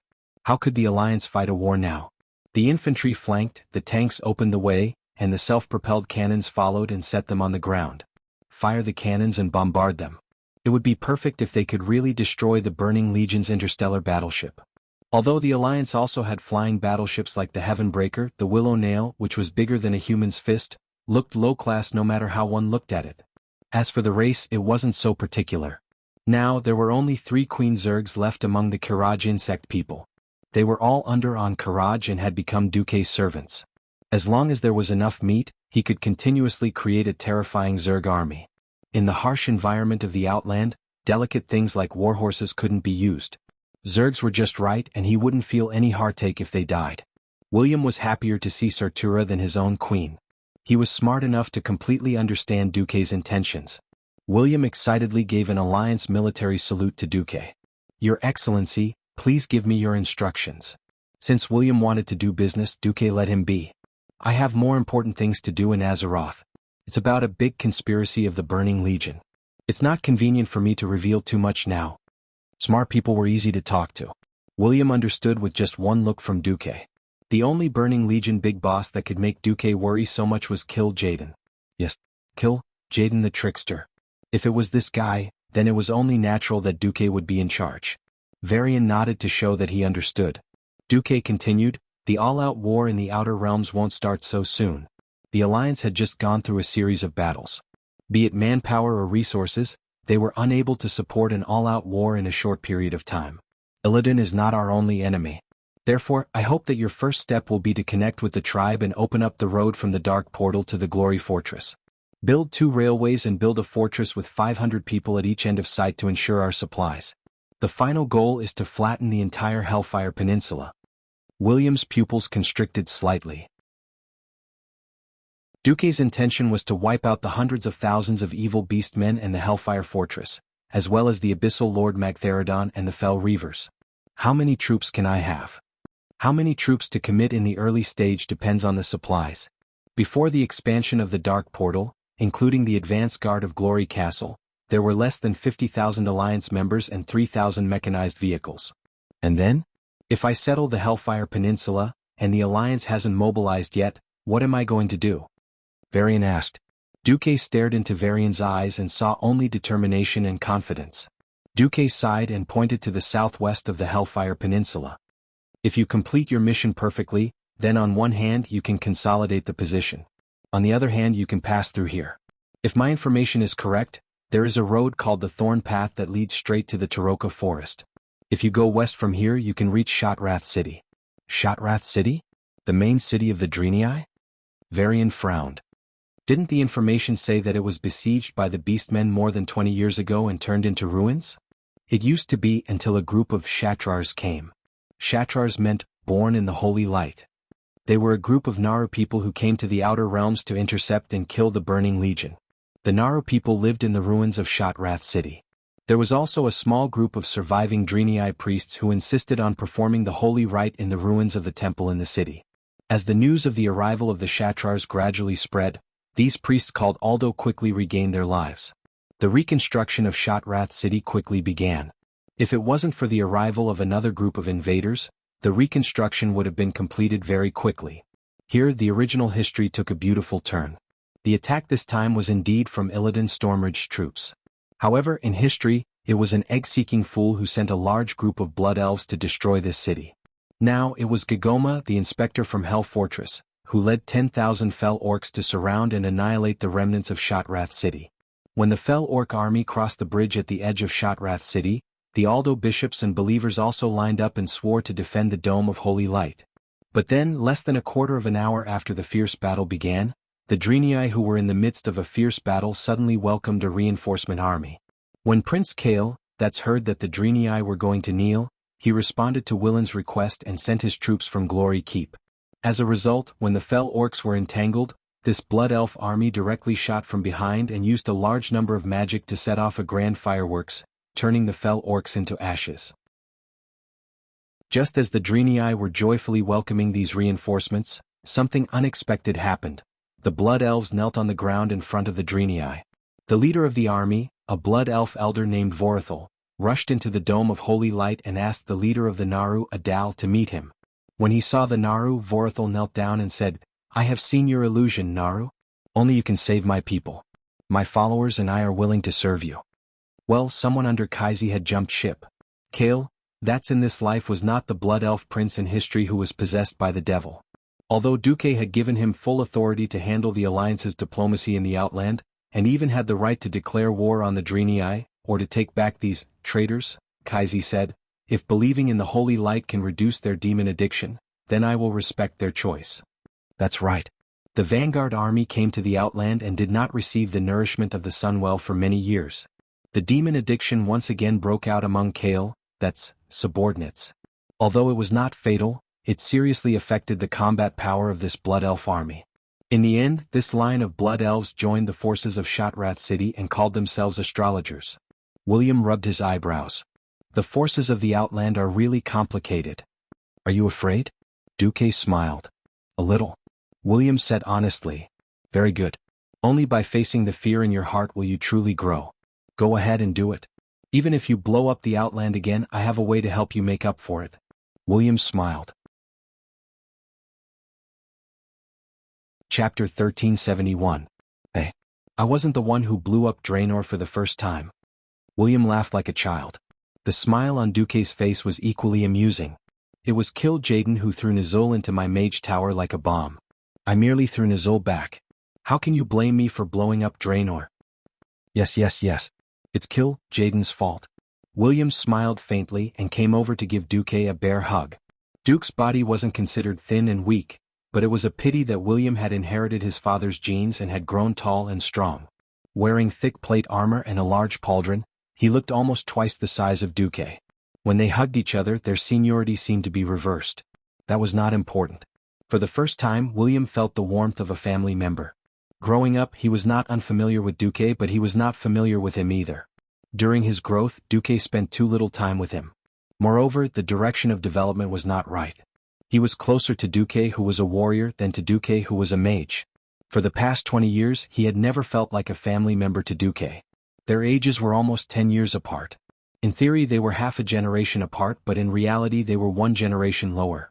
After all, Duque was a fierce person who played along with Lang's father and Lothar. It was a strange feeling. The human heart was the most complicated thing in the world. Once upon a time, William was like a king. He was distressed about how to deal with the huge Marcus family. For a kingdom, it was a typical case of too big to handle. A king was not a king and a subject was not a subject. However, when Duque flirted with all the queens and female leaders in the alliance, and did not proclaim himself as an emperor, William began to understand that Duque's pursuit would not intersect with his own. They were like two parallel lines that would never intersect, but were moving in the same direction. After knowing that Duque had become a demigod, this feeling became even clearer. Now, if he had to describe his relationship with Duque, it was more like an extremely close and reliable ally, not the so-called king and duke. William smiled as he patted Duque's back. For Azeroth.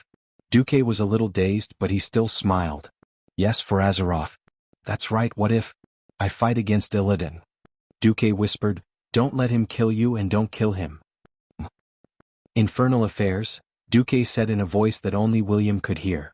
Varian shuddered. When Duque returned to the War of the Ancients, he had no intention of hiding it from the higher-ups of the Alliance.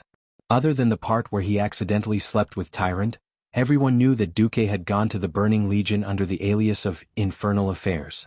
If Duque mentioned this name, wouldn't that mean that Illidan was? No wonder Varian had such a big reaction. In fact, would the Eggs generation be like history? Would they be in Chao Camp but their hearts were in Chao Camp? Duque was a little uncertain. Because of Duque's activity in the War of the Ancients, Illidan couldn't even show his face to him. The attention of all the big shots of the Burning Legion, including Kill Jaden, was attracted by Infernal Affairs.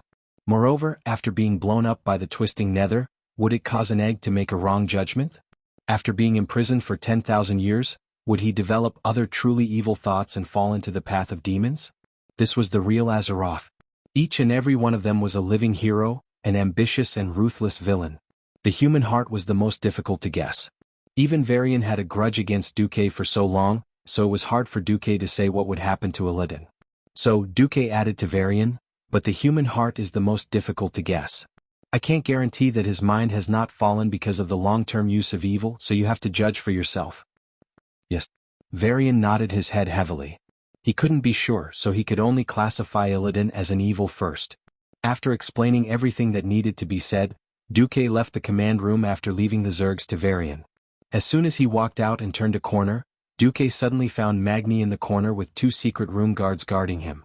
Magni was in the corner, sitting on the floor and drinking from a flat metal bottle. Duque was stunned and then smiled. Are you worried about Varian? I'm good brothers with Anduin and Lang. I watched them grow old and I watched Varian grow up. Magni's words were a little out of the blue.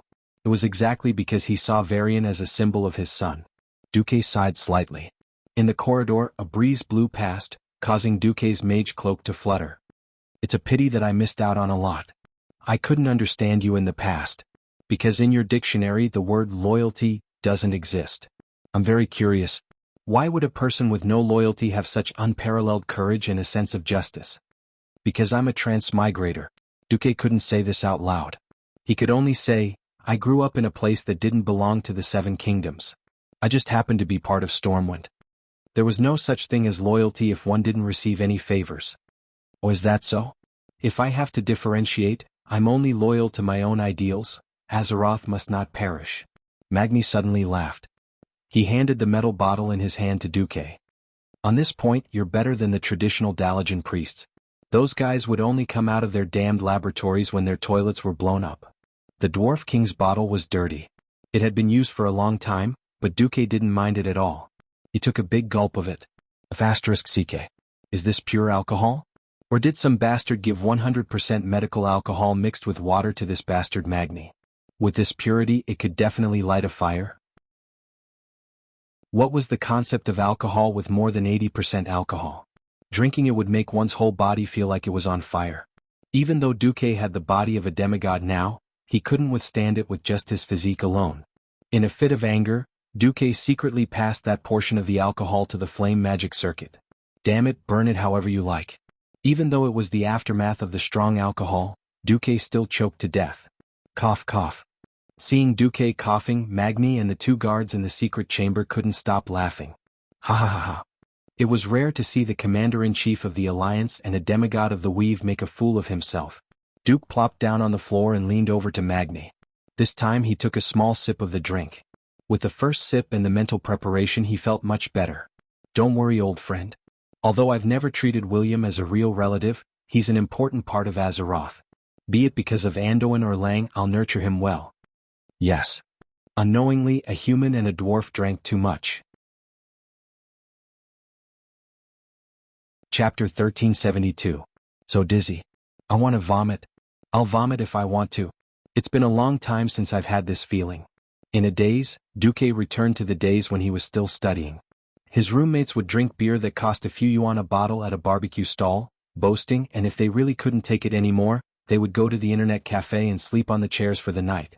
In a daze, Duque seemed to hear angry voices, and then he felt as if someone was touching his body. After an unknown amount of time, a gentle light shone into his eyes. Duque woke up. He felt something soft and bouncy on his neck. His face seemed to be pressed by something soft. Duque knew that it was definitely not a pillow. When he opened his eyes, the first thing Duque saw was the beautiful silver-haired Sasha. The female elf keenly sensed that he had woken up and woke up first. She raised her long eyebrows and blinked her bright eyes. Seeing Duque's slightly stunned expression, Sasha smiled. She stretched out her long white finger and hooked Duque's nose. I'm sleeping now. There was nothing like the treatment of an emperor. Although his back was pressed against the bed, Duque discovered that his head was actually resting on a pair of fair and supple thighs.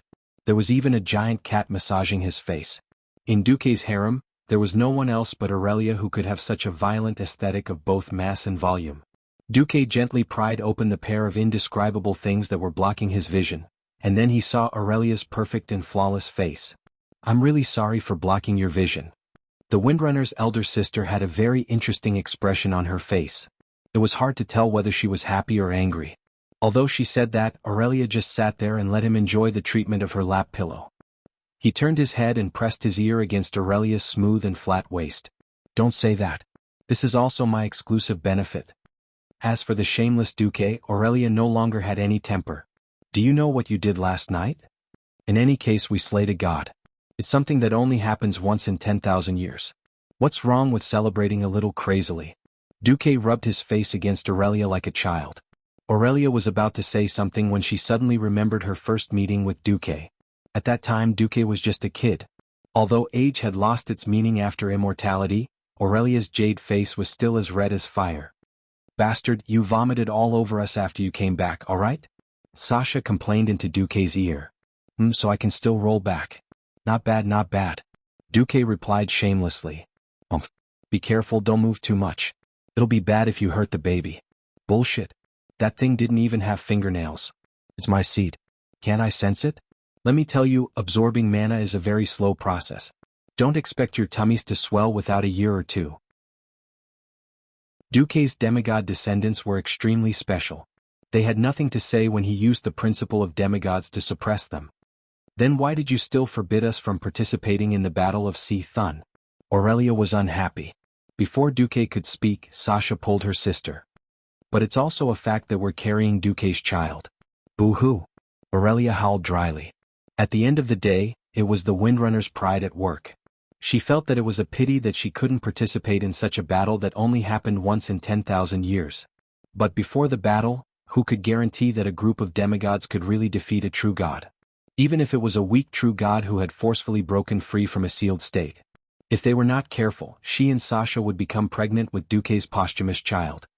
You sent William to the Outland. What have you been doing all this time? Sasha asked. Vacation - Duque said grandly. Didn't you say that the Burning Legion? Duque rolled his eyes. How can it be that fast? Besides, I have an absolutely reliable source of information. Yes, right after he defeated Sea Thun, Duque received the first news from the Gemini in Karazhan. Sadly, they had been pushed to the bottom. Their status as Void Lords had been revoked, and they were almost bullied by the other lords. However, seeing that they were familiar with Azeroth, Kill Jaden gave them a new mission. Since there was still time, Duque decided to take a vacation. I'm just a mortal. Even a demigod will get tired and die. I've only had a few days of rest since I started my career at 16. Duque made a lot of sense. Yes. From the end of World War II until Nazul's invasion, torturing us at the Wind Lake doesn't count. Torturing us for another 10 years while Karazhan was floating in the void doesn't count either. Sasha laughed evilly. Sigh. You're a human. You don't have any consciousness at all. As he spoke, Duque's claws became restless. After being together for more than 10 years, how could they not know what Duque wanted to do? But they just couldn't resist Duque. His sword shone through 19 continents. He defeated the Wind King for 300 rounds. Alright, while William was busy preparing for the expedition, and Sar was busy reorganizing the tribe's economy and people's livelihood, Duque was busy. Morning. Jaina, today I'll study the magic flow model of riding with you. The gentleman Duque warmly greeted his disciple. Jaina, who was busy with supplies, gave Duque a word. Scram. Alright, I'm coming. You? Woohoo. Afternoon. Tyrant, let's discuss how to serve the gods. I only serve Elun. Tyrant slapped away Duque's claws and said seriously. I've already asked Elun to help you apply for leave. Boo-hoo. She was betrayed by her own god, again. Tyrant covered her face and didn't want to say anything. Night. Alicia, you and Kalia are here. Duque, we're very busy. The Alliance has fought so many battles, our treasury is enough to play a rat race. Here, I have a good idea to solve the financial deficit. Let's issue paper currency. Like this. Boo-hoo, Duque, we love you to death. Night. Servanas, The best singer is always the last to appear. Hee. In summary, Duque was very busy. In the second half of 22 years after the Dark Portal, the entire Azeroth was licking its wounds. The Alliance had spent all of its savings since the third battle at the Dark Portal in one go. Money and resources. Furthermore, during Naxxramaz's rampage in the Eastern Kingdom, it destroyed many villages and killed many civilians. It could be said that apart from training a strong army, the Alliance had suffered a great loss. Chapter 1373. Compared to the Alliance, the Horde suffered even more. Manpower, material resources, and economy were on the verge of collapse. The only good thing was that not only did the Alliance not take advantage of the situation, but they also raised the purchase price of minerals and other materials. And they used the Horde's most scarce food and medicine in direct exchange.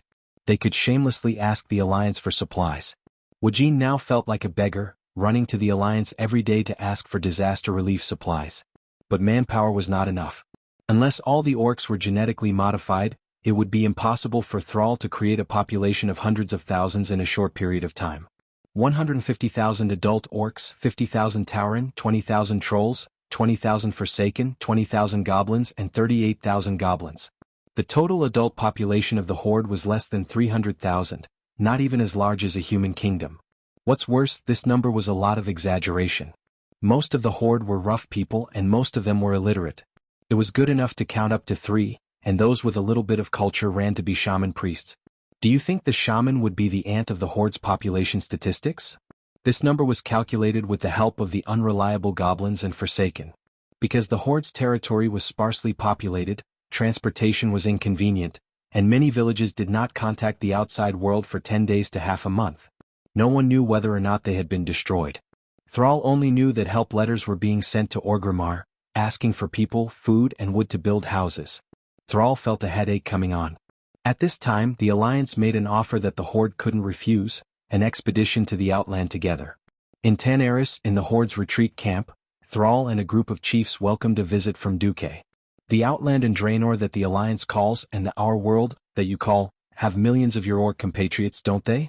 If the Horde is willing to continue to march with the Alliance and kill the Burning Legion led by Illidan, the Alliance doesn't mind the Horde migrating the Orcs to the Horde's territory on the Kalimdor continent. We can even open the portal between the Dark Portal and Theramore so that the immigrants can arrive as soon as possible. When Duque said this, he had a faint smile on his face, as if he was talking about a small matter that had nothing to do with the Alliance. That kind of ease made Sal, Wajin and Orgrim's eyelids twitch. Their home was about to collapse. The Orcs were forced to cross the Dark Portal and launch the first battle of the Dark Portal in an attempt to conquer the world of Azeroth. Ever since Thrall could remember, he had heard such stories. To Sal, the word, Our World, was both distant and unfamiliar, yet it seemed to be close at hand.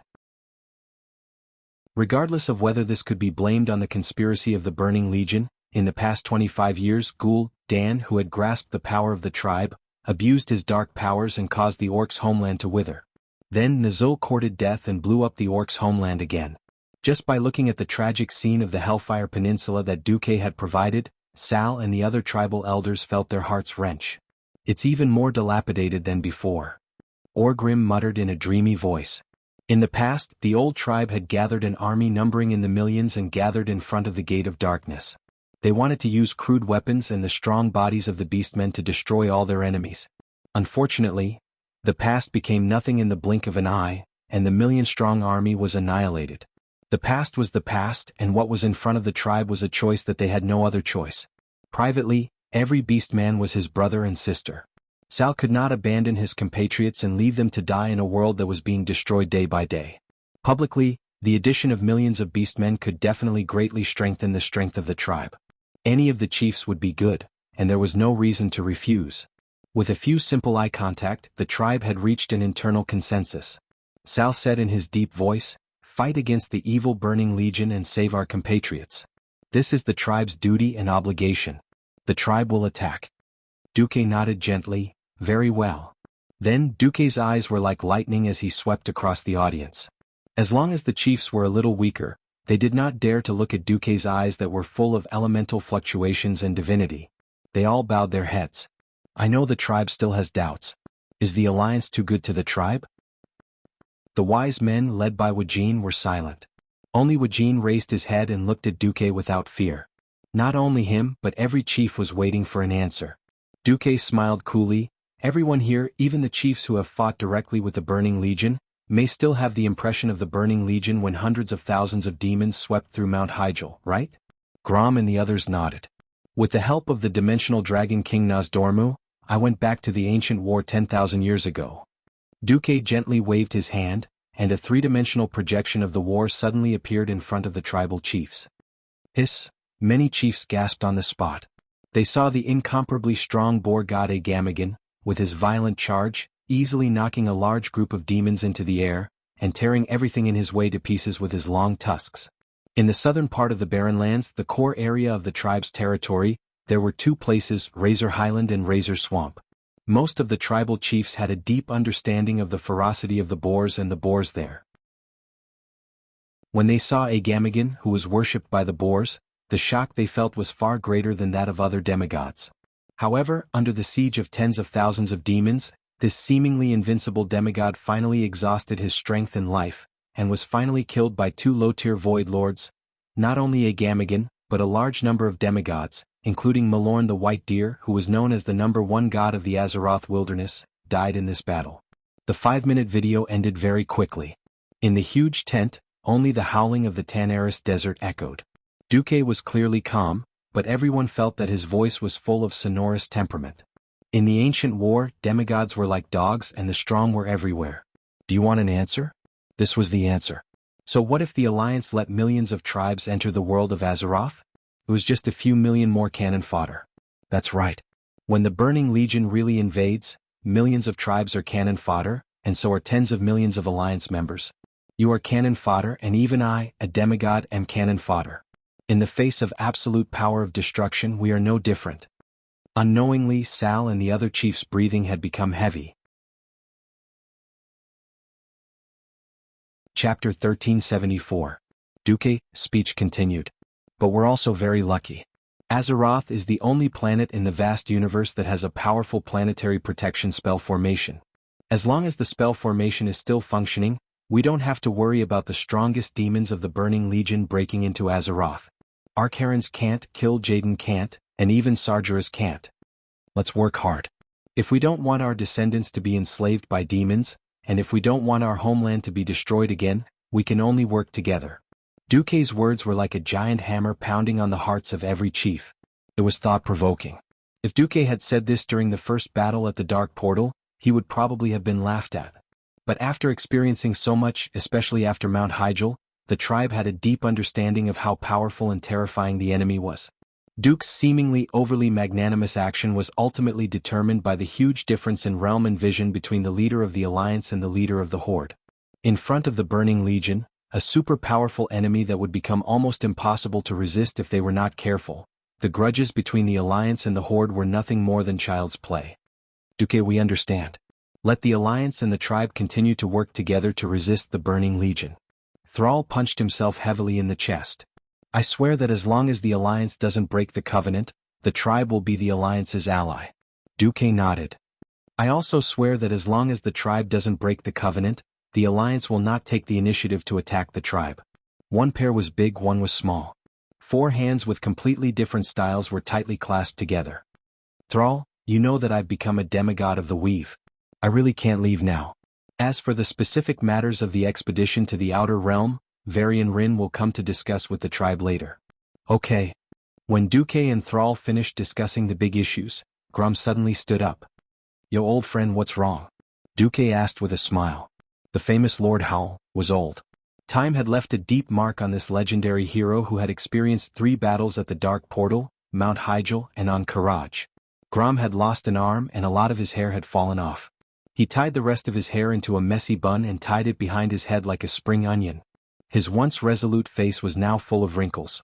His white beard and even his body hair made one's heart ache just by looking at him.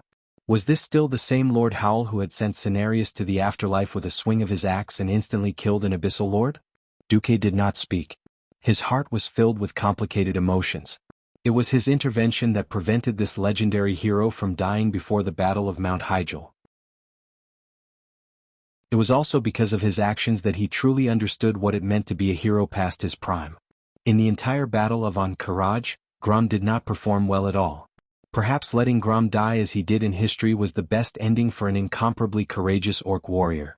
On the surface, Duque was expressionless, but his heart was filled with regret. Grum caught Duque's thoughts very well. Grum Hellscream was never a sensitive person. When a person got older, they would see many things that they could not see when they were young. Grom's face suddenly twitched. His shoulders trembled, but he still spoke. His voice was filled with a strange power, as if it brought everyone back to the long river of history. The first half of my life I fought for the clan and the second half for the tribe. I've made many mistakes. I was the first to drink demon blood and massacre humans. I even accidentally killed the demigod Cenarius, causing the tribe to fall into a passive position. I've been in pain, lost myself in the demon blood addiction. But I've never regretted it because I swore that for the rest of my life, I would cut down the tribe's enemies with my axe. Now it seems that I'm not far from achieving this goal. When Grom said this, all the chiefs including Sal fell silent. Grom's battle strength was declining, visible to the naked eye. His movements were sluggish and his strength weakened. As a result, he was no longer the spearhead of the tribe's attacks. This was the inevitable outcome for every orc warrior who did not die on the battlefield. In the past, everyone had seen too many warriors like this. Normally they would even fight to be the vanguard in order to end themselves. Or they would challenge a publicly recognized powerful monster to prove themselves, or they would forever disappear from the sight of their own kind. Grom longed for the final glory, but he could never get it. Even the true deity Si Thun had died, but he was still living in this world. This time he had suffered some internal damage. Even the holy light and shaman's power could not heal him. Healing magic could repair the body, but it could not fight against aging. He was almost 60 years old. Orc warriors were usually bad at math. Even he did not know how old he was. But this age, even for shamans who rarely went to the front lines, was extremely old. It was foreseeable that if there was a next battle, his performance would be even worse. Sal could vaguely guess why Grom's actions were like this. Grom turned around and said to Sal, "Great Chief, I'm old. It's very likely that I can no longer serve the tribe." Sal wanted to comfort Grom, but he did not know where to start. Beside him, Orgrim's mouth twitched for a while. Perhaps he wanted to persuade him to become a Death Knight, but Orgrim remained silent. An old and frail orc hero, even if he became a forgotten warrior, would not be very strong. Orgrim himself was the best example. His current strength could not be compared to his strength 22 years ago. Thrall finally let out a long sigh. "Grom, you did a good job. The tribe thanks you for your 20 years of fighting. If there's anything else you want to do, go ahead and do it." "Thank you, Great Chief." Grom knelt on the ground and kowtowed heavily. When he stood up again, there was no longer any confusion on his face. He turned to look at Duque. "Orcs will take revenge and repay kindness. I owe you my life. It seems that I will never be able to repay it in this lifetime. You don't actually have to." Duque stopped mid-sentence. He saw Grom's fiery eyes. "My life belongs to the tribe. Before my life ends, even the last second, it has nothing to do with you, Duke Marcus. But from the moment my life ends, I swear that my soul will belong to you. As long as it is not against the tribe, you can order me around forever. I, Grom Hellscream, will never complain."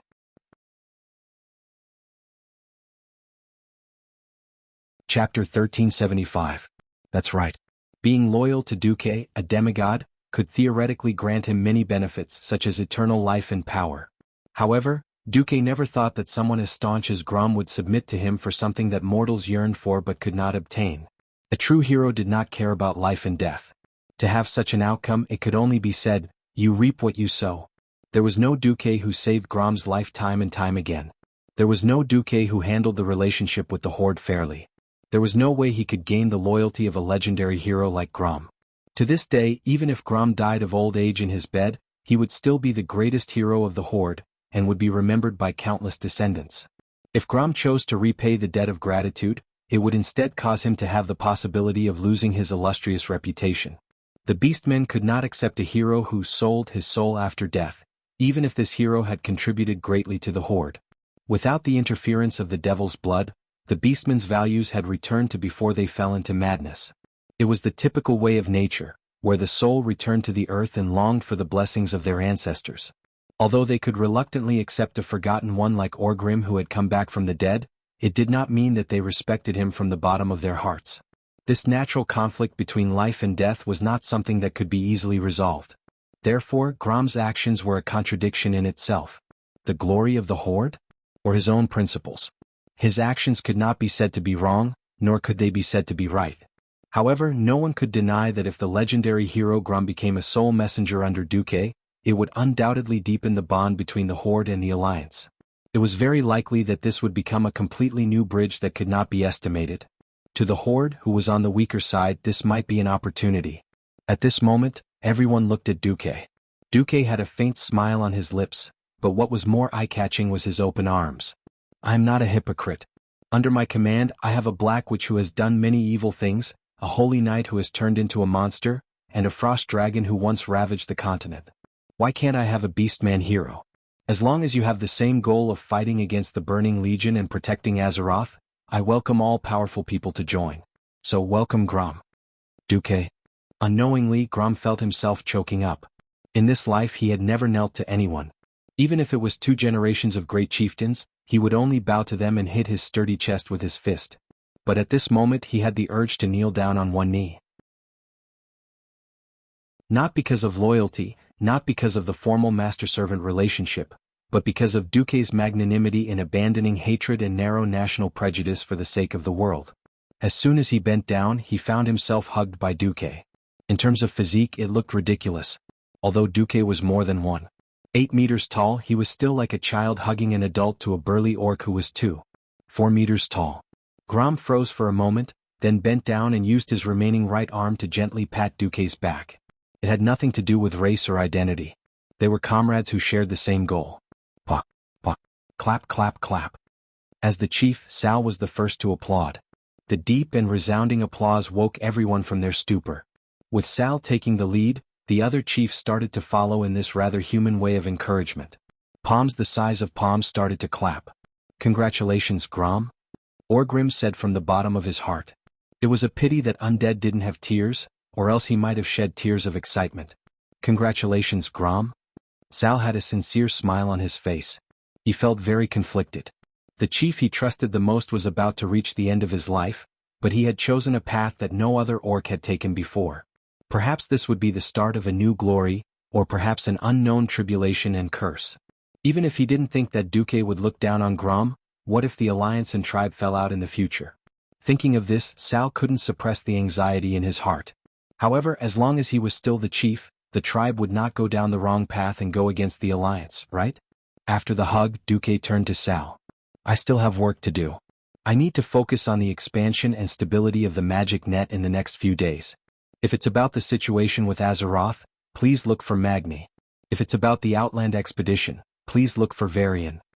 Understood. Duque left. As a new demigod, he had as many things to do as there were stars in the sky. After Duque left, Grom announced that he would openly accept disciples in Orgrimmar. He wanted to use the last moments of his life to pass on his martial arts and techniques to the next generation. When he was alive, he belonged to the tribe. After death, he served Duque. In Silithus, the evacuation was still ongoing. The insectoids swore loyalty to Duque.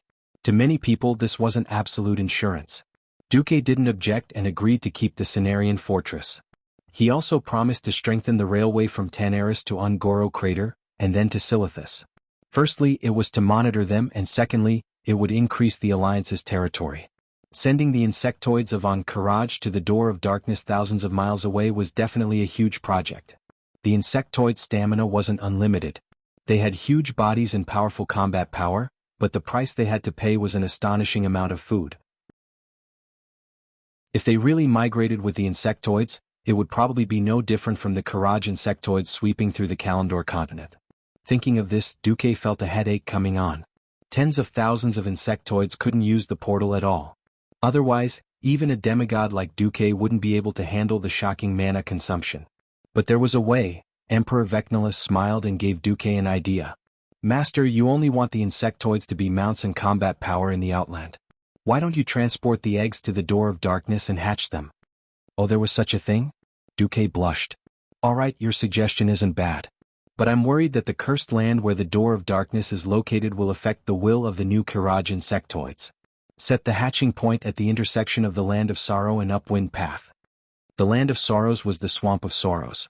In order to ensure the supply line between the Stormwind Kingdom and the Overwatch Fort, more than half of the Swamp of Sorrows had disappeared since the third year of the Dark Portal. It had become a military field. Only the Temple of Hacker in the east and the Pool of Tears around the temple were left, as well as the swamp. The cursed land in the south wouldn't work, and although Hacker had died in the east, there was no guarantee that there would be any will left after his death to trick the Alliance. So, setting the hatching point next to Karazhan was also to monitor them. This was the best choice. "Master is wise." Vecnilus bowed. Chapter 1376.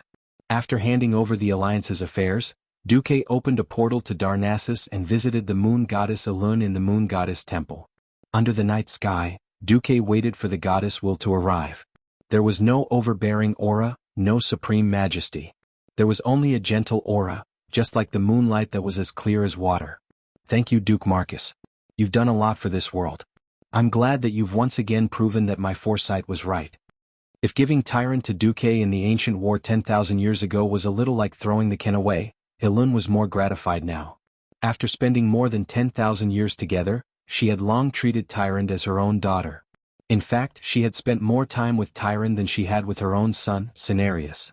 Duque raised his head and nodded. "Everything is for Azeroth." The goddess gave a heartfelt compliment. "Ah, that's rare. You must know that many gods of the wilderness do not have your awareness." I rose because of Azeroth, and because of it, I'm extraordinary. My thoughts and will in this regard should be the same as yours, Elun. Indeed. Why did you call me here this time? Digging out the abscess of the world is a good thing in the long run. But in the short run, the damaged will of the world will sleep. As one of the few existences in this world that can influence the situation, you and I hope to protect this world during this period of healing. Naturally. I've heard of the Alliance's plan to attack Draenor. What I'm trying to say is that you can't leave Azeroth. I know that this request may be a little excessive, but I can feel evil spying on Azeroth. Not only the unknown enemy, even the Lich King Arthas in the extreme north woke up the moment we killed Thun. Hearing the goddess' words, Duque frowned. The Alliance had yet to recover, and the magic net had just been built. That was why Duque had sent William to fight the front lines. In Duque's mind, it wouldn't be a problem for William to fight against people like Vashj. It would be irresponsible of him to deal with Illidan, who had just absorbed a large amount of evil and was at his peak. Duque wasn't sure if there was such a thing as a protagonist halo in this world. In any case, the original world-destroying third cultivator of true virtue, Pharaoh Khadgar, had long since died. This was an indisputable fact.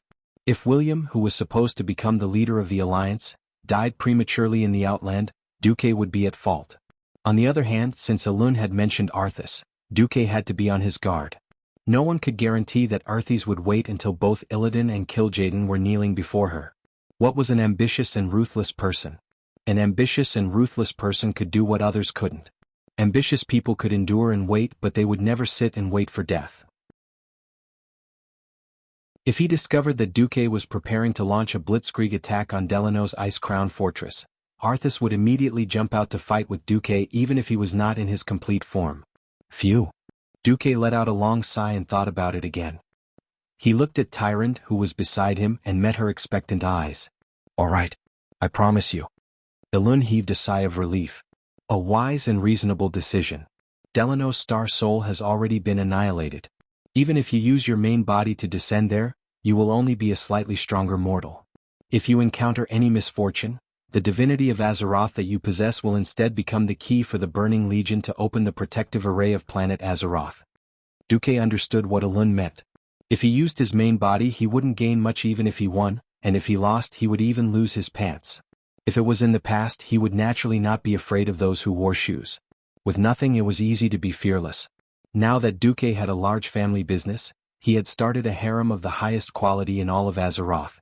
It was precisely because he had something to protect that he had the motivation to be the world's guardian. He knew that it was likely to be a trap, but he still foolishly jumped into it. He obviously couldn't win this kind of deal. Illidan Stormrage is very strong now. He isn't someone that other mortals can easily deal with. Is there any way? The moonlight in the sky flickered for a moment. It was clearly just an illusory female projection. Elun seemed to smile slyly. If you promise not to kidnap my high priest before you become a true god, I will teach you a little magic. Duque was speechless. Sure enough, she saw through me? Duque came this time to listen to Elun's thoughts, and also to officially take Tyrande away. The leader of the Night Elves was his lover, which was fine. But his lover was the high priest of another god, which was a little troublesome. Duque and Elun both knew that there was no conflict of interest between them, and it should be fine to be long-term allies. But Tyrande's existence obviously involved a conflict of doctrine.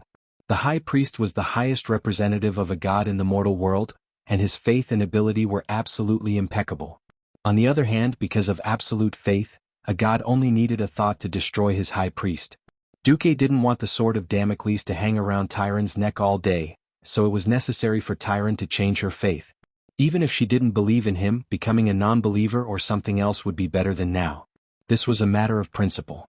Duque didn't even mention this to Tyrande. Instead, Elun revealed it after thinking about it. Goddess, I have never thought of abandoning my faith in you. Tyrande was at a loss. Child, this has nothing to do with loyalty.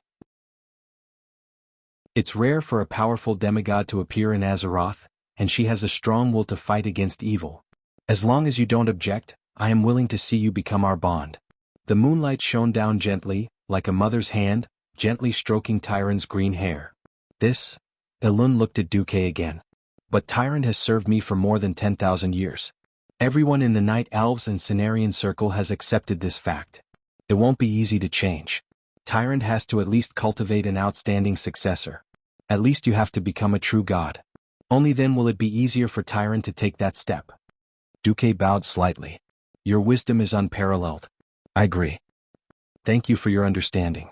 Elun sent a strand of her will into Duque's sea of consciousness. After discussing the situation in Azeroth a little more, the will of the goddess disappeared. Duque, you.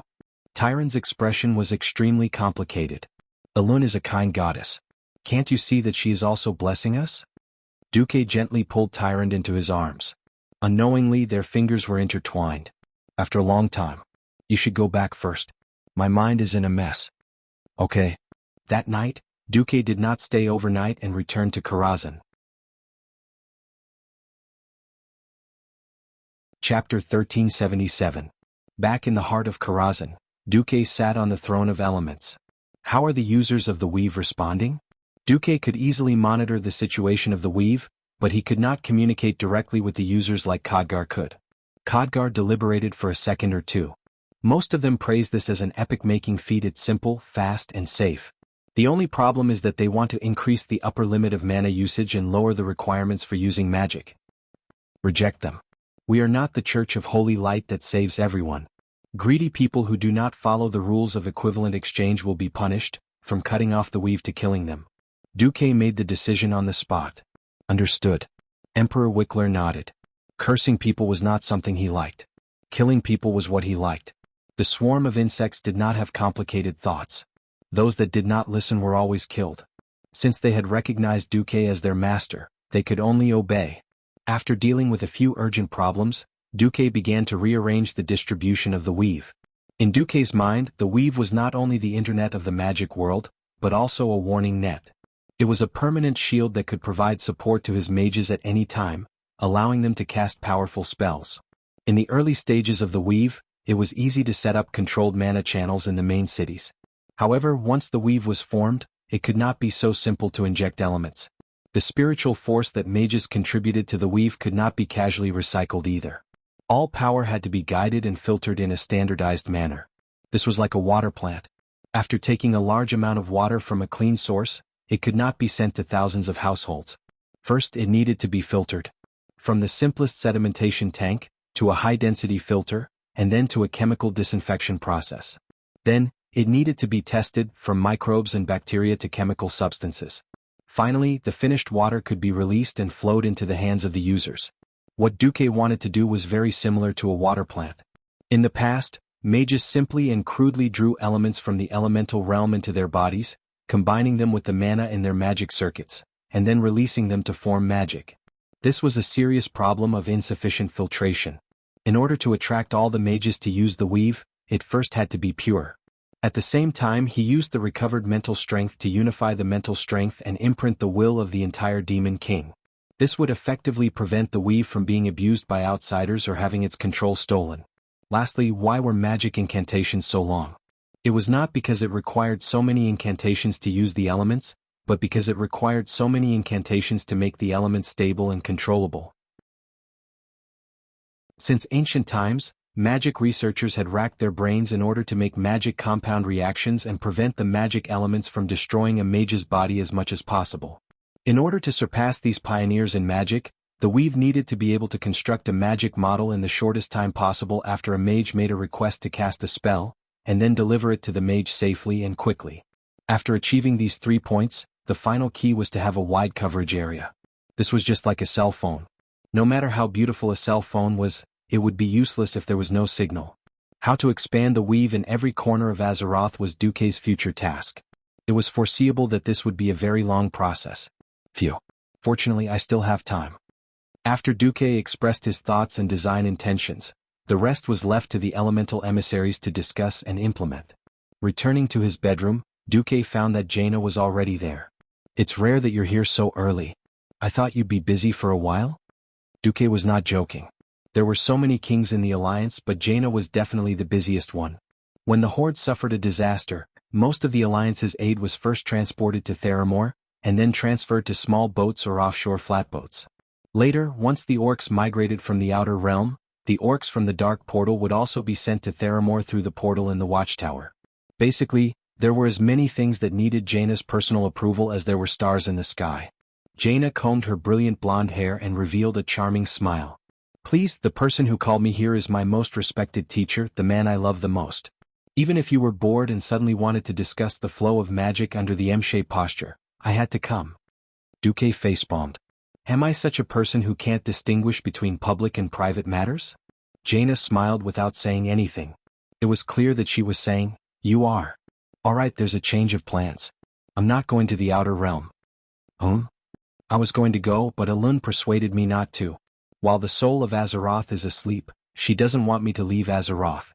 I was going to persuade you even if Elun didn't say so. Since you've already made your decision, that's even better. What's your new plan now? I'm going to expand the magic net with all my might. I don't think I'll be able to leave. Help me open the dark portal. Okay. July 5th, 22nd year of the dark portal. The Alliance and the Horde decided to send out an allied army again. This time, the Horde sent out 40,000 troops, led by Thrall himself. They joined the Alliance's 50,000 troops and gathered at the dark portal. The huge portal in front of them exuded an ominous aura. The dry, crimson land was filled with an excessively clean air. There was no life, no aura, not even a smell.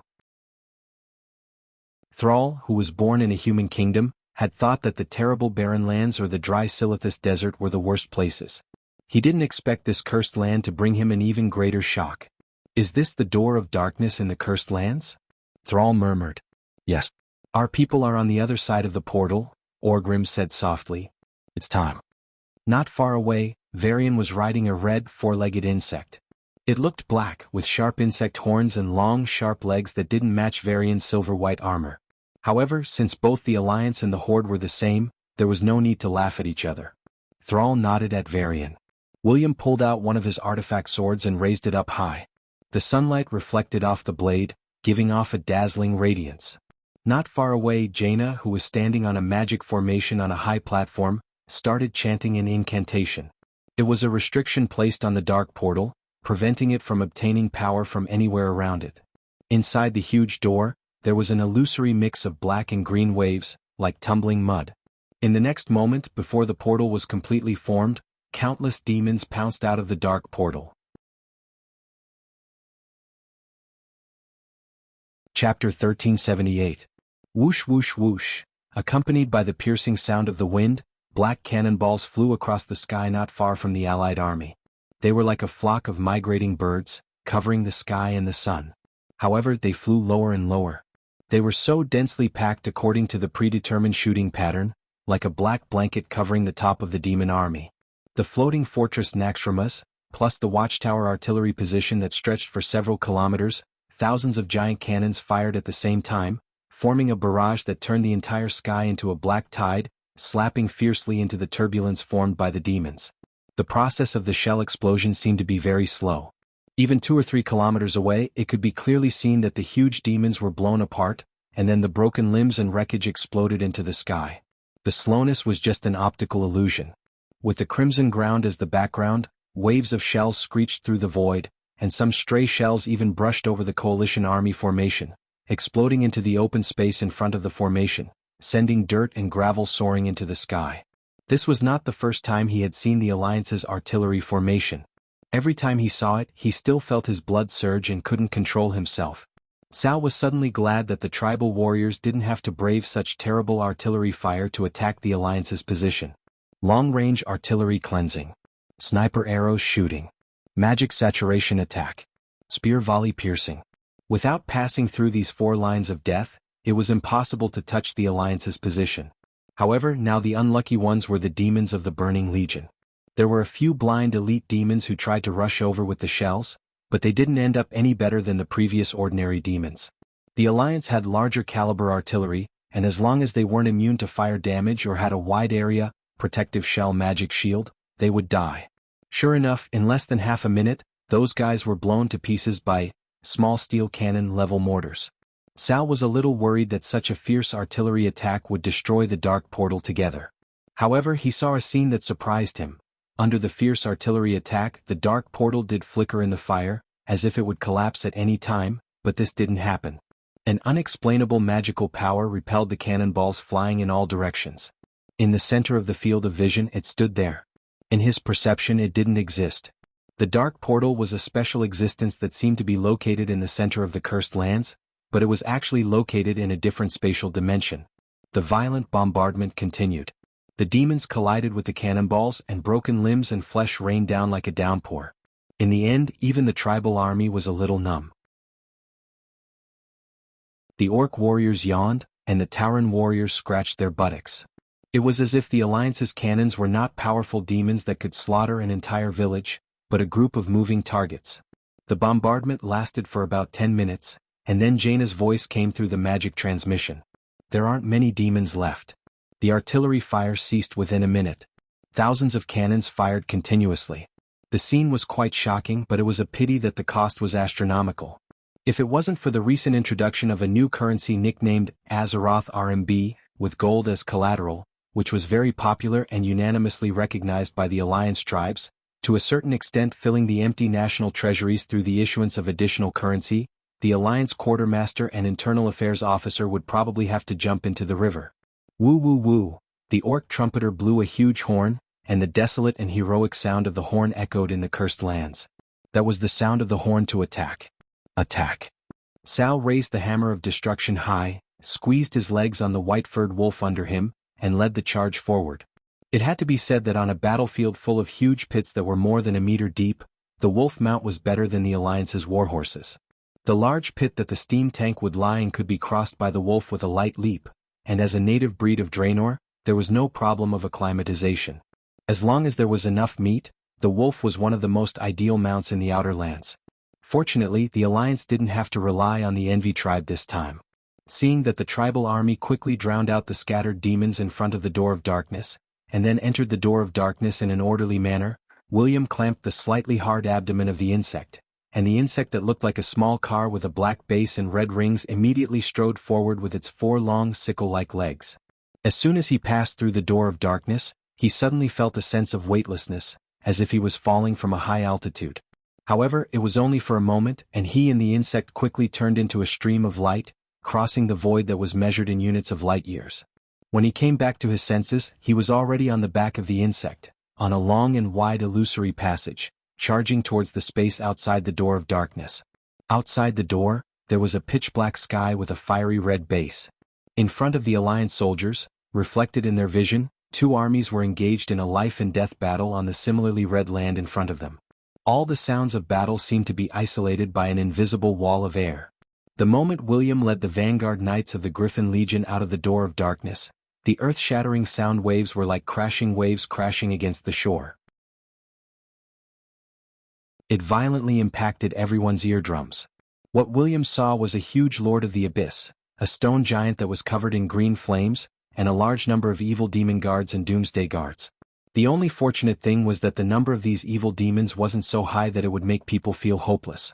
Sensing the arrival of the Alliance, Thrall consciously moved the battle line towards the north of the Door of Darkness. Alliance, attack. William took the lead and attacked towards the south. The Alliance army surged out of the Door of Darkness like a tide. First, it was the cavalry riding on the insects, followed by the Karaj flying insect army led by Shachela, followed by the mages, and finally, the heavy and clumsy artillery regiment. In the Alliance army, no one noticed an ordinary mage. A male human mage who looked less than 20 years old almost fell off his horse. An Alliance knight beside him reacted quickly and pulled him up. The 2 of them quickly left the main road and dismounted to rest. There was a group of people who had just finished teleporting but were not feeling well. Be careful, mage. If you fall off your horse during the charge, you'll most likely die. Thank you. The young mage straightened his mage crown and saw the emblem on the other party's armor. Storm Guardian? Yes. My ancestors were Highland Knights of Torrential Castle. I'm Thomas. What about you? The young mage also showed the emblem on his mage robe. Mage Mark Dooku from Theramore sends his regards.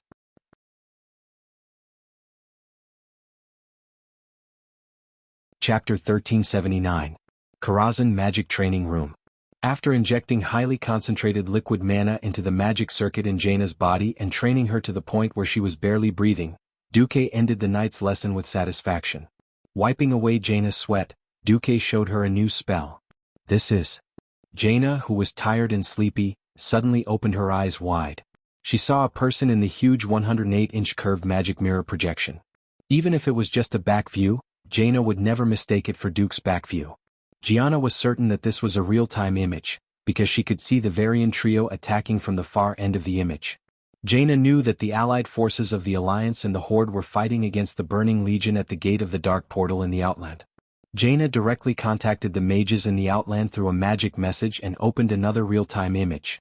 She was immediately shocked to find that there was no delay between the two images. That meant that there was indeed another Duque at the Dark Portal. Jaina turned her head in shock and looked at Duque, who was smirking. "Who's that guy?" "That's a character that I made with my own hands." Jaina was completely dumbfounded. There was only one sentence in her mind: "Is that even possible?" Duque shrugged. "I can't help it. I can't leave Azeroth. Even if I send a clone with my soul, it might be captured by the place and have its information stolen, leading to terrible consequences. So, I made a clone that looked exactly like me and sent it over."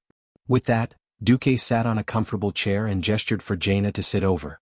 When Jaina intimately sat between Duque's legs and leaned against Duque's chest, Duque handed her a magic crystal ball. Jaina took it and immersed her mind in the crystal ball. She immediately understood what the Duque near the Dark Portal was. It was a magic construct wrapped in flesh and skin. In essence, this Duque was no different from Kuel Salas's magic puppet in Silvery Moon City. The only key was that this magic construct was directly controlled by Duque 24/7. The amazing thing was that Duque had equipped this clone with a complete stomach and even a complete blood circulation system. It seemed like it needed to eat, drink, and defecate. It seemed like this clone could still be injured or even die. In reality, what was important was the magic core that replaced the heart, liver, and spleen. This clone not only provided the circulation of Morningstar magic, but it could also instantly raise the clone's strength to the Radiant Moon rank through magic transmission. This clone also had a soul, but it was the soul of a wizard Kurtiras who had died in battle. Duque had put it inside. All the feelings of the doppelganger would be directly fed back to Duke in Karazhan, and all the movements would be done by Duke himself. Jaina was shocked. Can this level of remote control really be done? Duque pursed his lips. As long as the transmission of magic between Azeroth and the Outer Realm is not cut off. There is indeed a problem with the situation over there. Fortunately, my design looks perfect for now. Duque explained it to Jaina in detail. The core of all remote control was the network. Only when the network was stable and powerful enough could the control delay be lowered to an acceptable level. Duque first asked Solarian to place a weave core near the Dark Portal in the Outer Realm. It could be seen as a magical version of a cell phone signal base station. With this as the core, the weave was laid out. Since Draenor had already exploded, the Outer Realm was no longer a planet, but a half of the planet's crust that had lost its core and was suspended in the void. Although there was still gravity and air on the surface of the planet because of its large mass, not only had the planet lost its master, but even the ordinary laws had begun to collapse. Thus, from time to time, islands could be seen floating in mid-air in the distance, or lightning energy scattered in all directions. Duque had easily let the weave invade Draenor, which also gave him a wake-up call. If he could do it so easily, the Burning Legion could also set a terrible trap for him by changing the laws of Draenor's world. Of course, now that Duque had gone to a clone without self-awareness, no matter how he tricked it, he would not be able to trick Duque himself. At this moment, Jaina was very curious about this new remote control system. Intelligence was a very key quality for a mage to grow. What are those two numbers that keep jumping up and down? FPS. Ping? Jaina pointed to the upper right corner of the projection screen. When Duque saw this, he secretly stuck out his tongue, sweating in his heart. He could only explain slowly, FPS refers to the number of times the mirror image refreshes per second. For now, the maximum is 60. The higher the value, the better. The higher it is, the smoother it will be, and if it's low, the image will feel sluggish. Ping is the delay of what happens in Draenor being transmitted to us. The lower the delay, the better. If the delay is low, you'll get a response almost immediately when you give an order. If the delay is high, it'll be 200,300. You'll find that when you give an order, it'll take 1 or 2 seconds before there's a response. By then, the character will be finished. Oh yes, the lowest delay is 0. Oh, I see. Duque, I really admire you. Where did you get so many wonderful ideas? Did you get them from the Titan's relics? No, I'm a transmigrator. If I wasn't careful, I'd accidentally brought things out of the game through the system genie. On the surface, Duque had a better idea. It has nothing to do with the Titans, okay? Who told your master to be the #1 magic genius in Azeroth?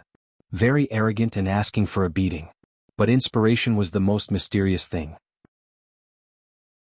Success was 1% inspiration and 99% sweat. This was true, but there was another sentence behind it. There were many people who were willing to pay 99% of the sweat, but very few people had that 1% inspiration. In the face of Duque's arrogance, Jaina could only twist her slender waist seductively and roll her eyes at Duque. Jaina was very smart. She quickly discovered that Duque's clone could be controlled through extremely simple operations. With just a thought, Duque's clone could move forward, backward, left, and right. It was even easier to release magic. For example, by pressing shortcut key 1, the little person in the image could chant spells and start to release frost arrows. You can use your mind to directly control the whole process. Why do you use these? Duque put his arm around Jaina's waist. I get tired of it sometimes. Maybe I'll ask the elemental emissary to help watch my character. Jaina was dumbfounded.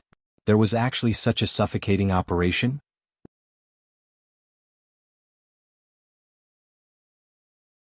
Chapter 1380. It wasn't through divine power, but pure magic to control a character that could be considered his clone. Who knew how many galaxies away, but controlling the entire situation? Other than Duque, there was no one else who could play such a difficult game. Gianna was convinced of Duke's abilities. When are you going to get me a clone like this to play with? Please forgive me for refusing, Duque said firmly. Why? What if you lose and your character is desecrated? Even though I know it's not you, I'll still be upset. What green forgiveness? That was the most annoying. Jaina rolled her eyes and didn't insist. In her eyes, not every mage was called Duke Marcus, and not every mage had the shocking talent of casting multiple spells. Let's not talk about Karazhan for now. In the dark portal, Duque's clone, who had changed his name to Mark Dooku, clearly transmitted all his senses to the main body. Boom. A huge green stone fell from the sky. It directly smashed a steam tank, and the broken metal parts flew everywhere, causing a second wave of damage to the surrounding Alliance soldiers. The crowd simply fell to the ground one after another. Damn. Hellfire? The knight called Thomas raised his shield and very considerately protected himself and the mage who called himself Mark. Shilwal? Are you also a professional?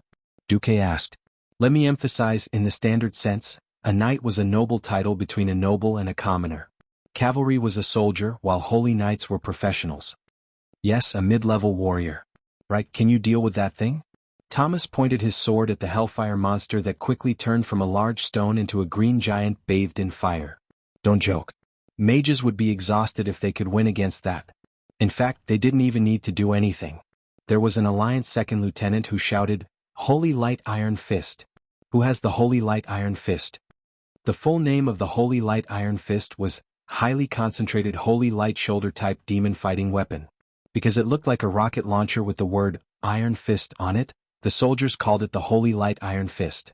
This was light equipment that the Alliance had specially developed for ordinary soldiers without holy light and mana to fight against large demons. A rocket filled with highly concentrated Stratholme holy water was inserted into a simple hollow iron tube as thick as an arm. With a small amount of gunpowder sealed at the tail of the rocket to ignite, the anti-demon rocket could be launched 50 meters away. Of course, due to the lack of accuracy, the Holy Light rocket launcher would basically fly away after exceeding 30 meters. But it didn't matter because it was filled with holy water, and the bullets were made of fragile plastic. As long as it wasn't a demon warlock or a vital point that was hit, even if a person was hit, other than a slight dizziness, it was no different from taking a bath. They didn't even have to worry about accidentally injuring someone. The moment the Iron Fist of Holy Light was launched, it received a lot of praise from the middle and lower-ranking soldiers. Without the support of heavy weapons, it was still better than fighting the demons with swords and spears. The Hellfire, which was more than 3 stories tall, discovered these short creatures and shot a few beams of light at them. It did not dodge.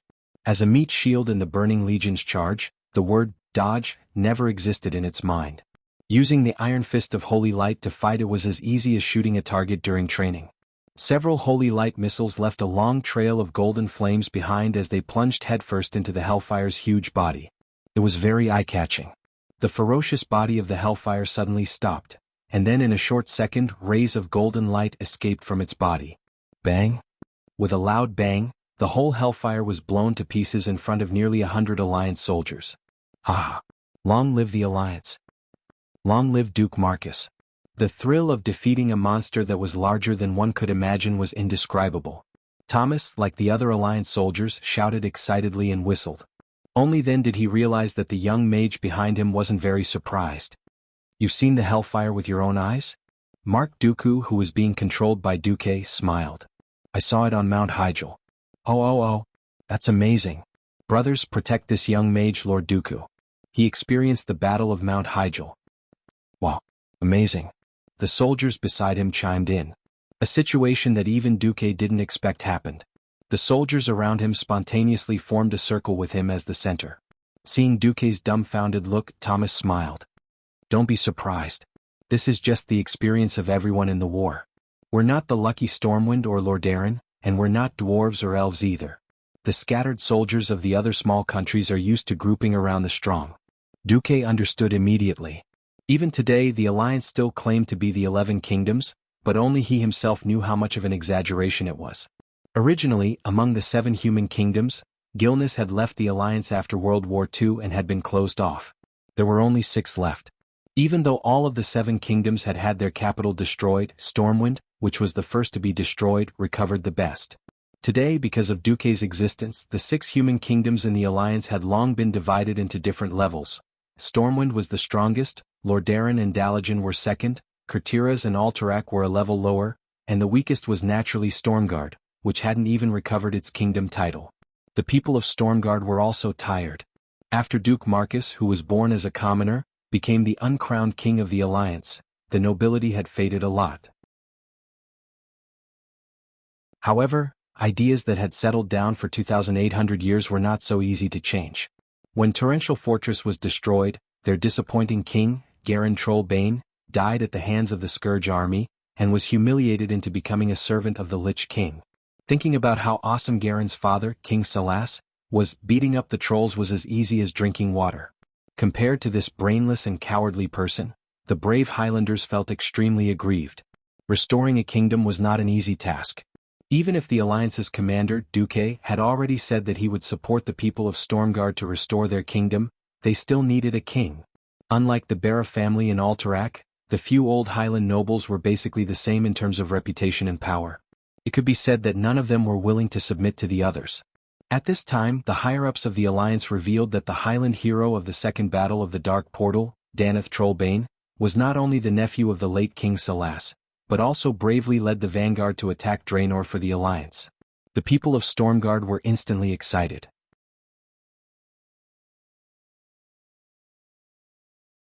Chapter 1381. Starting out as a commoner, he was just a small militia captain at first, and became famous in the Battle of Sodder Bridge and the counterattack on the wetlands. Later, unwilling to be lonely, he gave up fighting for power in his own country, and guarded the Dark Portal for the humans for more than 10 years. In the end, he killed his way into Draenor. No matter how one looked at it, Danis Trollbane was the true hero who inherited the title of Trollbane, Trollbane Killer. Even when he re-established contact with the Outland, Danis personally refused to be crowned king, and announced that he was only willing to fight for humans and the Alliance. That's right, the most important reason Danis refused to be crowned king was that he had no reason to abandon the Outland Expeditionary Force, become a coward and deserter, and return to live a comfortable life as a king. This reason instead aroused the enthusiasm of the people. Thus, the so-called Highland Kings Party, who shouted for Danis to be a hero, appeared. They were Storm Guardians who wandered all over Azeroth. In this Outland expedition they gathered together, joined the expeditionary force and shouted slogans. Fight for the true king of Stormguard. Wipe out the Outland. Let our king return to Torrential Fortress as the victor. The ideal was beautiful, but the reality was harsh. Even if the Storm Guardians had a high proportion of professionals, the absolute number was too small. After eliminating those who had obviously not undergone military training, only a little over 1,000 people were approved to join the Outland Expeditionary Force. Moreover, the composition of the professions was obviously unreasonable. There were many melee fighters, few ranged fighters and a few priests, but not a single mage. This was normal. The Pharaoh was a profession that needed to burn money to support. The Storm Guardians, who lived a miserable life after the fall of their country, did not have the luxury to nurture their own mages. Even if they had the talent, they would sell themselves to the Dalagen and become a member of the Dalagen Mage Guild. Before the contract was completed, they could not return. Coincidentally, when Torrential Fortress was destroyed and the Storm Guardians had nowhere else to go, It was the current Princess Jaina of Kul Tiras who opened up Theramore and took in a large number of Storm Guardians and Lordaeron who had lost their homes. That was why they felt an almost blind affinity for Mark Dooku, who claimed to be Mage Kul Tiras. Mark, who was under Dooku's control, did not disappoint them. Although he was not particularly strong, his skillful casting and accurate attacks effectively overturned several demon guards that were charging at him. He even used the Quagmire spell, which was rarely practiced by mages, to trap a hellhound with extremely high magic resistance. Everyone gathered a small team of spearmen and directly stabbed the hellhound to death in the Quagmire. As expected of a powerhouse who experienced the Battle of Mount Hyjal. Thomas laughed heartily. Mark, forgive me for being presumptuous, but are you alone? If you don't have a team, can you team up with us? Even if it's a temporary one, we can discuss the conditions. If we have a mage in our team, we can get a higher level mission from the Alliance's military office. Because this concerns Stromguard's score. After the third battle at the Door of Darkness, Duke had popularized the system of grading and rewards according to the grade. Meritorious service will be rewarded and mistakes will be punished. The Alliance is not a monopoly formed by a few large countries. Even if they are weak, people from other countries and independent organizations can still contribute to the cause of fighting against evil. These were Duke's original words. In order not to dampen the enthusiasm of other small countries and independent organizations, the Alliance would allocate an extra portion of the spoils of war from each battle to the organizations and individuals that performed well in the battle. Not only the spoils of war but also the rewards from the Alliance itself. This was what the small countries valued the most.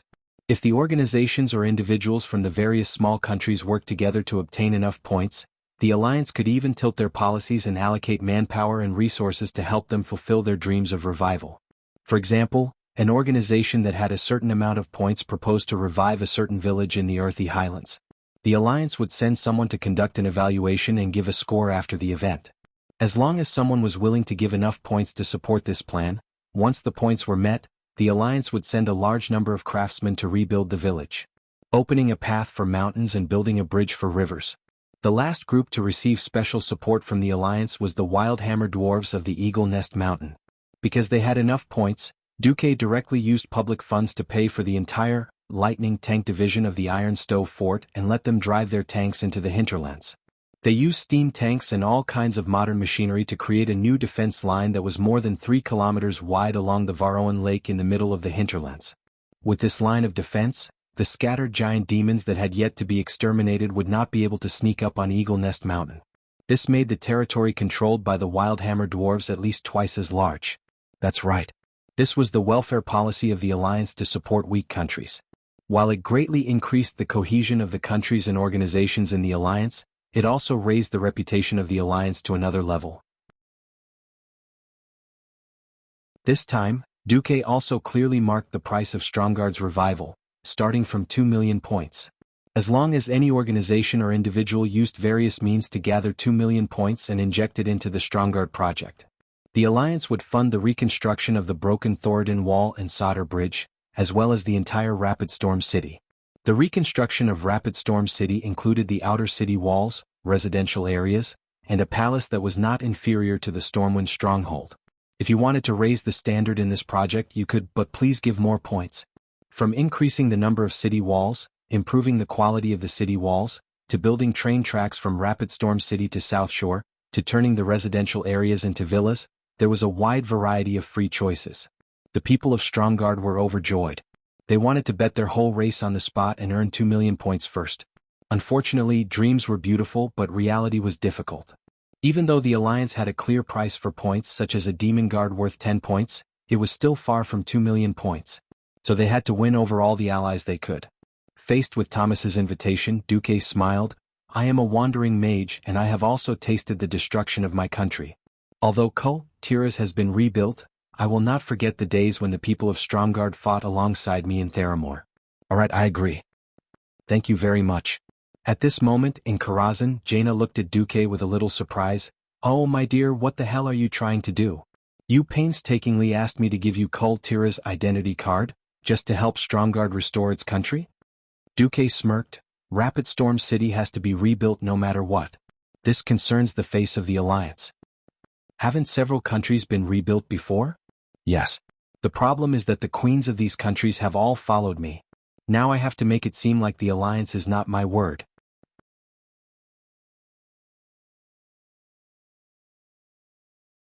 Chapter 1382. In a sense, the alliance was a group of people who were in the same boat. For a long time, as long as their capital had not fallen, they would not have the nerve to go out and say that they were alliance warriors. Yes, the Gilneas kingdom that built the Greymane Wall to block foreign enemies and cut off the alliance was regarded as a coward.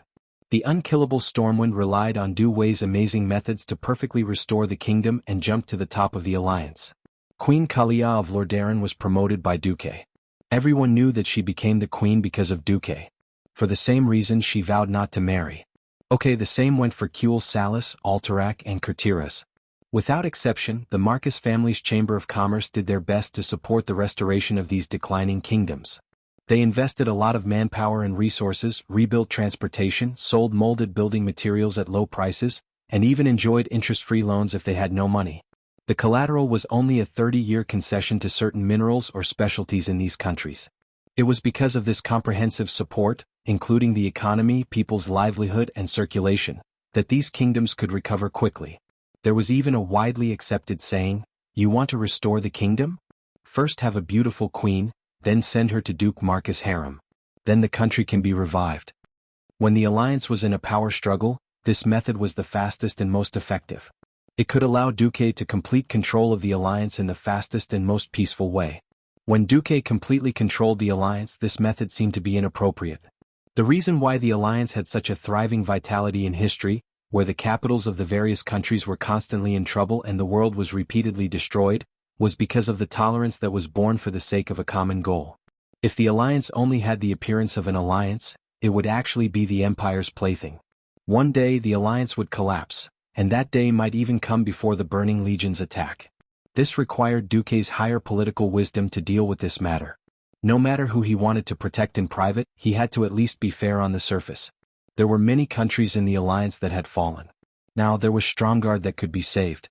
There was also the Gnome Kingdom Gnomerigan that had been temporarily affected by radiation. In the near future, when the Draenei entered the alliance, there would be a half-destroyed Shotrath city. In this life there was no such thing as Kale, that's forcing the Draenei to jump over the wall and flee by flying airships, but Shotrath city, which was located on the broken Draenor, was bound to fall sooner or later. At that time, rebuilding the capital would be another huge project. It was unknown if there were still Draenei living in Exodar, the capital of Azeroth. Jaina understood Duque's decision. However, as a strong woman who was good at making use of her feminine advantages, Jaina gently moved her mouth close to Duque's ear. She blew into his ear and rubbed her fingers against Duque's shoulder and collarbone. "I understand. However, the core strength of Theramore was the people of Kul Tiras, plus the refugees from Stormguard and Lordaeron. Now that you're doing this, they're all gone. Then what's the point of my Theramore?" That was what Jaina was trying to say. "I remember that when I asked you to build Theramore, it was to build an alliance bridgehead in Kalimdor, right? Have you forgotten what a bridgehead is?" Jaina's movements suddenly froze. Damn it. Theramore was developing so well that she had almost forgotten about it. Unknowingly, Jaina had already built Theramore as the new capital of Kul Tiras. There was no other way. In the past 2,000 years, most of the enemies had come from the mainland, such as the trolls. Kul Tiras Island was isolated in the sea, more like a paradise. Unfortunately, on the eve of the Battle of Mount Hyjal, the Burning Legion swept through Kul Tiras, killing the late King Dailin, cruelly breaking the dreams of the people of Kul Tiras. In the beginning, Theramore had obtained so much manpower and material resources. Of course, it had the support of the alliance led by Duque. Another reason was that the life on the mainland had attracted a group of refugees who had lost their homes and longed for peace. Later, the alliance supported the Horde and obtained a large amount of ore from the Horde. As the only window-type port for trade between the alliance and the Horde, Theramore was simply plucking feathers from the geese. In order to reduce the shipping pressure, the alliance funded the establishment of a large-scale mineral refinery in Theramore, refining the ore into various metal ingots, and then shipping them back to Iron Furnace Castle, Stormwind City, Lordaeron City and other places. On the other hand, in order to support the Battle of Silithus, several munitions factories specialized in manufacturing ammunition were built in Theramore in advance. Because of the trade between the alliance and the Horde, as well as military needs, Theramore showed an exaggerated prosperity. Not to mention the people below, even Jaina, the master of Theramore, was numb. No one had thought that if one day the Alliance and the Horde fell out, what would happen to Theramore? Without Duque's reminder, Jaina would still not wake up. What about the bridgehead? She had to be prepared to be beaten up. Jaina's golden eyebrows almost stood up, and her beautiful face suddenly became fierce.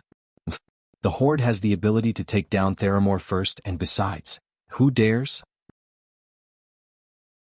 Theramore, as a city on an isolated island by the Dustwallow Swamp, had been built with the standards of the strongest military fortress from the beginning. The east was by the sea and the north, west and south were all swamps. The situation in the swamp was terrible. Most of the areas were swamps that could easily swallow people, and there were large numbers of large poisonous spiders, crocodiles and other wild beasts. This was definitely not a good place to march.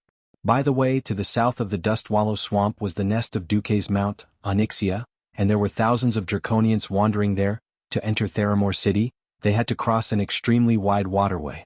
This waterway was a natural moat. With the cannons of the stronghold and a few flying warships, anyone who came would really die. It was definitely not wrong to say that it was easy to defend and hard to attack.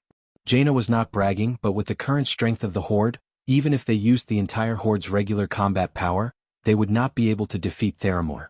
If they maintained their advantage on the sea and were not blocked, not to mention a year and a half, they could easily defend for 10 years.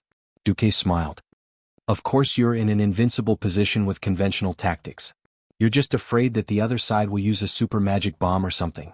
According to history, Theramore was destroyed by a nuclear-level magic bomb, focusing Rainbow, and Ronan was killed as well.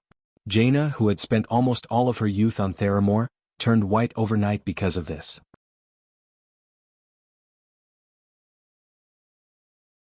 Chapter 1383. Since Jaina was his harem, Duque certainly could not watch Theramore be destroyed and Jaina fall into a state of madness or decadence. Jaina wanted to refute, but she immediately shut up. Just like 10 years ago, no one could imagine that there would be warships and fortresses flying in the sky. No one could guarantee that in 10 years, there would not be a terrifying magic bomb that even a demigod could not defend against. Times were changing and so was the situation. Theramore's prosperity benefited from the good relationship between the Horde and the Alliance. But what about the future? Jaina and Duque were immortals, but the chief of the Horde was not. Thrall was a wise leader, but what about his successor? Jaina would never forget the suffering she had when she was a young girl. For a moment, she almost thought that she was going to die in the icy Tirisful woodland at the hands of the cruel orcs. Every time he woke up in the middle of the night, he would think of those cruel and bloodthirsty green faces. Yes, that was the nature of the orcs. Unknowingly, she gritted her teeth until they creaked. Understood, I will move the civilian industries back to Kultiras. After all, the inscription on my crown is Queen Kultiras, not Queen Theramore. After venting her anger, Jaina's tone softened again. Hey, Duque, what did you say last time about the effective way to prevent large-scale bombing? Dig a hole. Dig a deep hole. Hide the most important things in the ground. I understand. Theramore was by the sea, so digging a hole was definitely a difficult task. However, Jaina's other title was the Ice Queen. After Duque became a demigod as the only Breaking Dawn in the Alliance, and Kultiras was good at building ships and waterproofing, Jaina had ways to solve the problem of underground water seepage. Once it succeeded, even if it was destroyed by nuclear weapons, Theramore would still be like a nail nailed to the throat of the Horde territory by the hidden forces in the bunker. But now it seemed that it was not too late to change the plan. The Alliance and the Horde were still in the honeymoon period, and it would continue for a long time before the Draenor migration was completed. Jaina had plenty of time to adjust. Hey Duque. Since Theramore can't be used as a commercial port, and the original Kultiras territory is too small, should I give my people another place to develop? Duque smiled bitterly. This pillow talk was amazing. With a wave of his hand, another map appeared in the air. Duque pointed at it and asked, What do you think of this place? Jaina's eyes widened. At first she was delighted, but then she hesitated. It's good, but Duque had a sneer on his face. These guys have never done anything good. You don't learn your lesson after being beaten. Instead you hold a grudge. Since they are destined not to join the Alliance, there is no need for them to exist. The Alliance will attack directly? Jaina was shocked. Of course not, we are a fair alliance. Looking at Duque's mischievous look, Jaina's face lit up with joy. Batty, no wonder I like you so much. Even though you broke off the engagement, she still threw herself at you. In September of the same year, something that was neither too big nor too small happened in the alliance. In Stormwind's Stranglethorn Vale expeditionary force was cleaning up the remnants of the trolls and Zul, Gurub who believed in the evil god Hacker. A troop of trolls led by a priest broke through the encirclement of the kingdom's army and rushed into the southern part of Stranglethorn Vale. The alliance attempted to chase after them, but they received a warning from the goblins in Stranglethorn Vale's hidden treasure bay, who claimed that the southern part of Stranglethorn Vale was their territory. Who knew that the Zul Gurub trolls, who hated all non-hacker believers, would sweep through the entire southern part of Stranglethorn Vale in a short month. The Gurubashi Arena, Thin Fog Valley, and even Hidden Treasure Bay were all taken over by the red-eyed trolls. The defensive line that the goblins had painstakingly built was pierced through again and again like paper. The mercenaries recruited from all over the world were like ducks being chased around, caught and killed by the trolls one by one. In the end, the goblins could no longer hold on. Just like when the Alliance sent out a request for help, another wave of trolls still trapped in Zul, Gurub began to rebel. Stormwind couldn't even take care of itself, and even the Stranglethorn Vale expeditionary force was almost caught in a pincer attack. Fortunately, the Alliance urgently transferred an air fleet and brought over the Marcus family's infantry regiment led by Windsor. Only then was the situation stabilized. In October of the 22nd year of the Dark Portal, the situation in the southern part of Stranglethorn Vale was already rotten beyond belief. Nearly 100,000 trolls had almost wiped out the goblins there. The Hot Sand Conglomerate, which controlled Hidden Treasure Bay, organized 2 large-scale landings in an attempt to recapture Stranglethorn Vale's territory, but both failed. As a last resort, the big boss of the Hot Sand Conglomerate, Goblin Baron Livigaz, once again asked for help from Stormwind and the Alliance. The regent of Stormwind, Bolvar, refused Livigaz's request on the grounds that the king was at war in the Outer Realm and that there were not enough troops, and told him to report to the Alliance. In the middle of the same month, Duque rejected the request of the Hot Sand Conglomerate, which had previously claimed to be neutral, on the grounds that the Alliance was sending more troops to the Outer Realm. At this point, the southern part of Stranglethorn Vale, together with the surrounding islands, was officially under the rule of the Zul, Gurub Troll Empire. In the tribe, it was not that there was no one who saw the possible tricks, but no one could do anything about it. The war between the Alliance and the tribe in the Outer Realm was at its fiercest, and it was impossible for anyone to have the energy to take care of the trolls in Zul, Gurub. But everyone could foresee that the trolls there were like grasshoppers after autumn, and they would not be able to jump around for long. Once the war in the Outer Realm ended, when Stormwind or the Alliance recovered, it would be the death of the trolls in Zul, Gurub. After that, the territory in the southern part of Stranglethorn Vale would probably have nothing to do with the goblins. In Orgrimmar, Varrock Salyafar, who stayed behind, asked Wajin in a deep voice, "Let's do nothing, okay? What can we do? The Thunderspear trolls are not the Zul, Gurub trolls. The Rustwater Conglomerate is not the Hot Sand Conglomerate." What Wajin said was also true. From ancient times to the present, the trolls had not been a unified race. The same was true for the goblins. There were 5 trading princes among the goblins, and only the weakest prince of the Rustwater Conglomerate, Gast Garavix, had joined the tribe. It was a different matter from the Hot Sand Conglomerate. If the tribe rashly intervened, maybe the Hot Sand Conglomerate would fight with the tribe first. Everyone could see that there was a huge hand behind this unusual event, and it was clearing all non-alliance forces out of the Eastern Kingdom. Perhaps in 3 or 5 years, the entire Eastern Kingdom would be a piece of iron. In fact, Wajin's guess was right. In Duque and Jaina's plan, when the Alliance and the Horde's Outer Realm expeditionary force returned to Azeroth, it would be the day when Kull, Gurub and Stormwind cleaned up the trolls in the southern part of Stranglethorn Vale. When the trolls who believed in the evil god Hacker were killed, Kull, Gurub would have a brand new main city in the southern part of Stranglethorn Vale.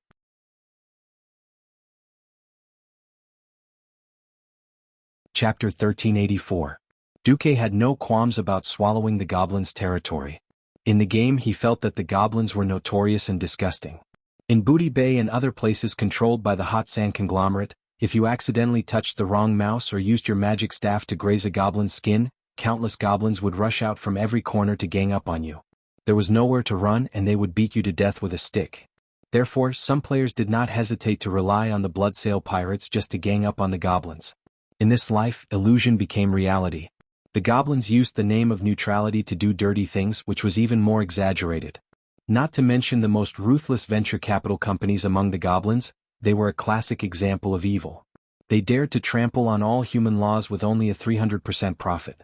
But the goblins could make something with a 3% profit turn into a 300% profit. Similarly, they also trampled on all laws. The milk seller mixed water into the milk, but these bastards mixed lime into the water. It was fine as long as it looked white. It did not matter if you died or not as long as you got the money. Later, after the Alliance did business with the goblins, they strengthened the inspection, regardless of the method or frequency. Duque also specially added probability to prevent Alliance merchants and official procurement personnel from being fooled. The result was good. For example, in order to strengthen the physical fitness of the next generation of Stormwind citizens, Duque proposed the slogan, "A cup of milk a day makes Stormwind strong." Did you know how the goblins fooled Stormwind City? Stormwind City had a lot of inspection methods, right? The goblins mixed cow urine into the milk. Anyway, whether it was steamed or dried, it was still cow components, right? They would give you, "A cup of urine a day makes a weak Stormwind person." Anyway, every time something was exposed, the goblins would push the person directly to the forefront. It was up to the goblins to kill them. Later on, there would be a second or even an infinite number of fellows who wanted to do business with the Alliance, especially the Marcus family in Stormwind. Because everyone knew that the Marcus family was rich.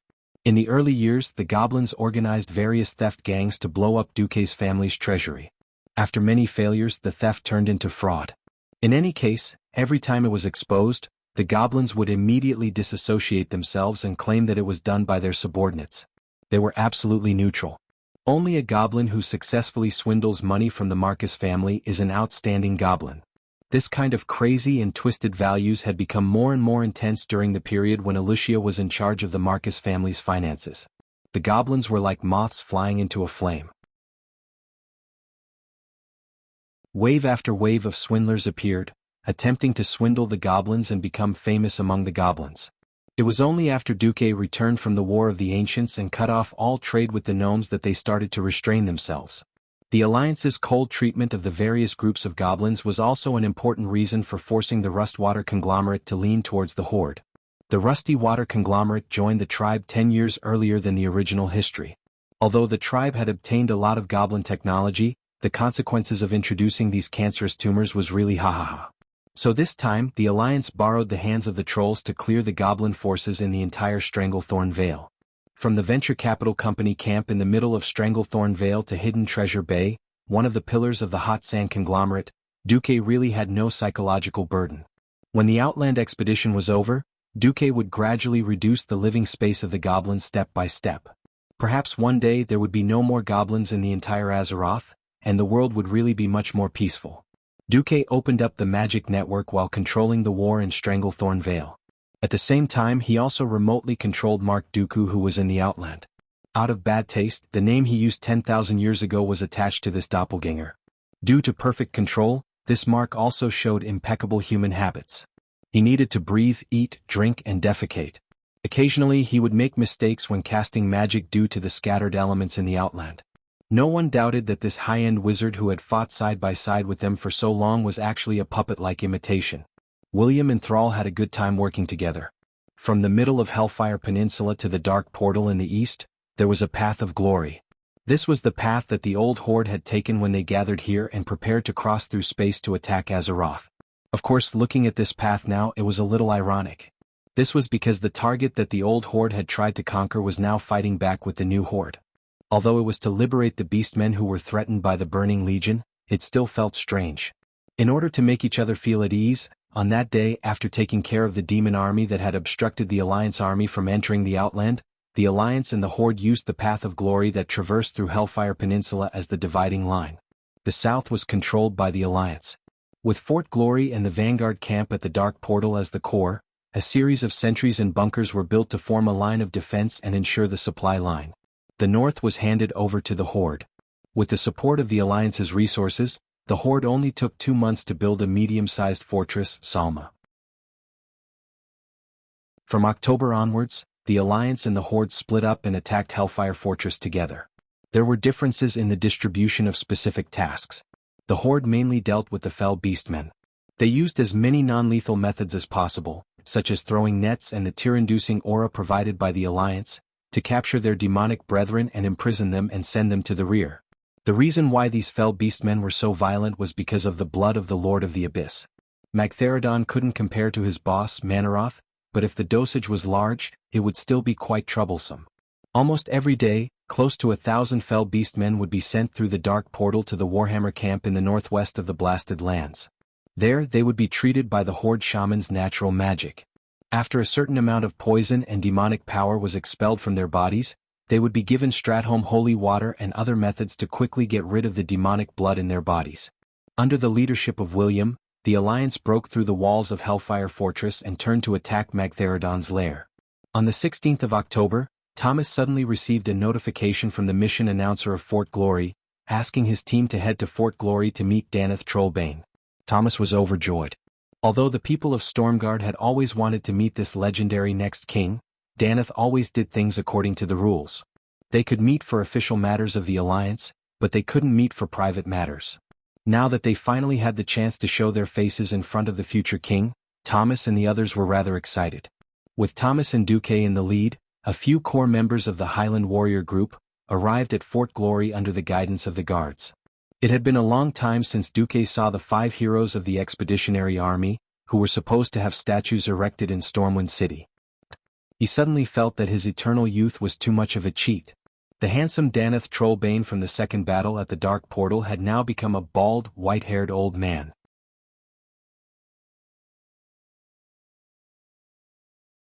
Chapter 1385. During the first years of the Dark Portal, even though Danas had the great surname of Trollbane, Salas did not show any favoritism. Salas, on the other hand, didn't show any favoritism. He made Danas start as a member of the militia. If not for the soul-stirring battle of the Dark Portal, perhaps Danas would have been like the collateral descendants of the large families, vanishing into the masses.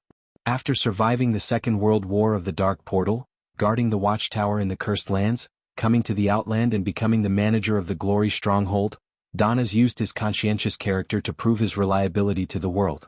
In terms of strength, Danas definitely could not compare to those fierce men of the same era.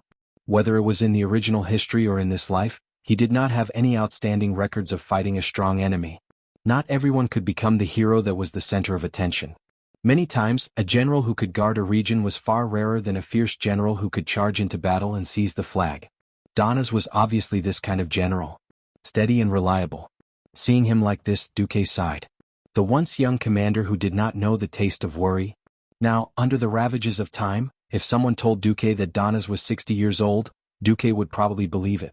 Danas had a typical Mediterranean hairstyle with snow-white sideburns, a typical full beard and a face full of wrinkles. All 10 of his fingernails were black. If he wasn't dressed in military attire and had a pair of sharp, sword-like eyebrows, he would look like a typical old farmer. He had just turned 40 years old this year. Duque wondered if he should give him a quota of eternal life. Ever since Duque sold his Mount Onyxia to the Void battlefield, Alexstrasza had already obtained 50 quotas from Nosdormu for him. She also promised that as long as he asked, she would definitely give him enough. But even though Duque had received great benefits from these mortals, he would not casually give them away. Anything once overflowing would lose its value. Until now, Duque had only given Windsor and Big Van Cleef. Danas. After he returned from the Outland, he would give him another as a gift. Danas glanced at Thomas, then at Duque. He was stunned for a moment, but he quickly turned his gaze back to Thomas. Duque, who was in Karazhan, laughed out loud. Danas had such a reaction because before Duque had returned to participate in the Battle of the Ancients, he had put on a lot of makeup, almost to the point of plastic surgery. Apart from the black hair and black eyes, he looked like a completely different person. Many things could be changed, but a person's temperament was the hardest to erase. They were both wizards, and Danas easily thought of Duque from more than a decade ago. Back then, Duque was also at the weak Morningstar realm, and had a pair of deep eyes that were filled with wisdom. Of course, today's focus was on Thomas. Danas stood with his hands behind his back and focused on Thomas. Ever since we entered the Outland, the Highland Warriors group's results have been pretty good. 132 missions with a completion rate of 95%. The mission release team gave you a rating of Legend, because even if you failed the missions, you faced powerful demons that required an entire army or a hero to deal with. To tell you the truth, I'm very satisfied. Thank you for your compliment, Trollbane. Marshal. Thomas actually wanted to call Donna's Your Majesty, but he was stuck. In the end, he still called him by his military rank. The position of Marshal was given to Donnas by order of Duque after communications with the Outland had been restored. Before the Third Battle of the Dark Portal, because of the chaos caused by Tarinas and the other countries, military ranks were generally too high, and there were more marshals.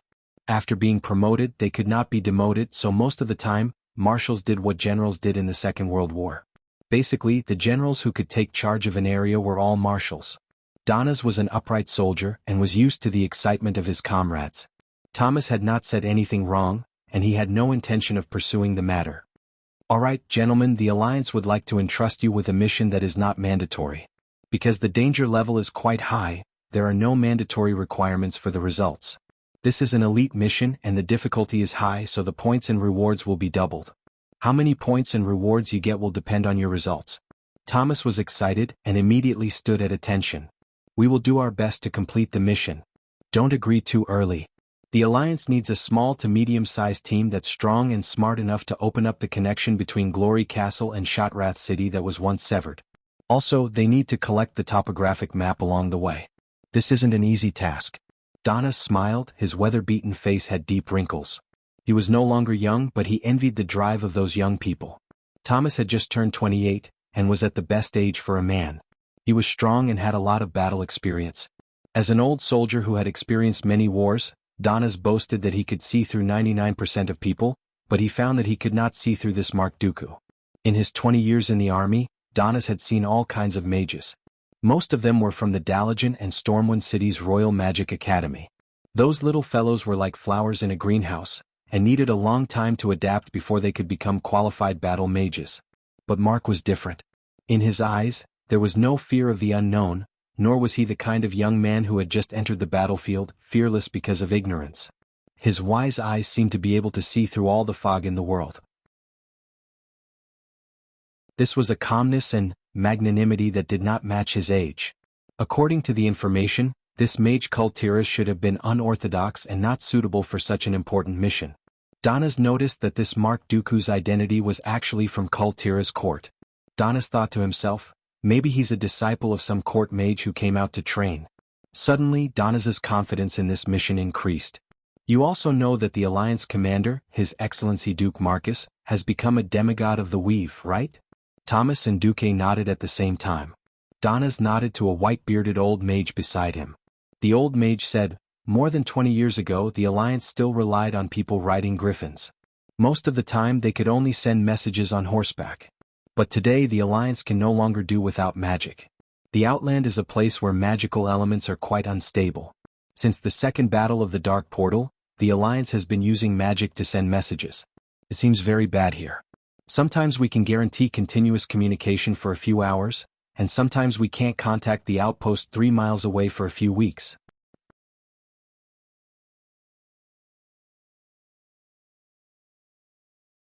Chapter 1386. The first thing you need to do is to go southwest from Glory Castle and enter the Thorn Path.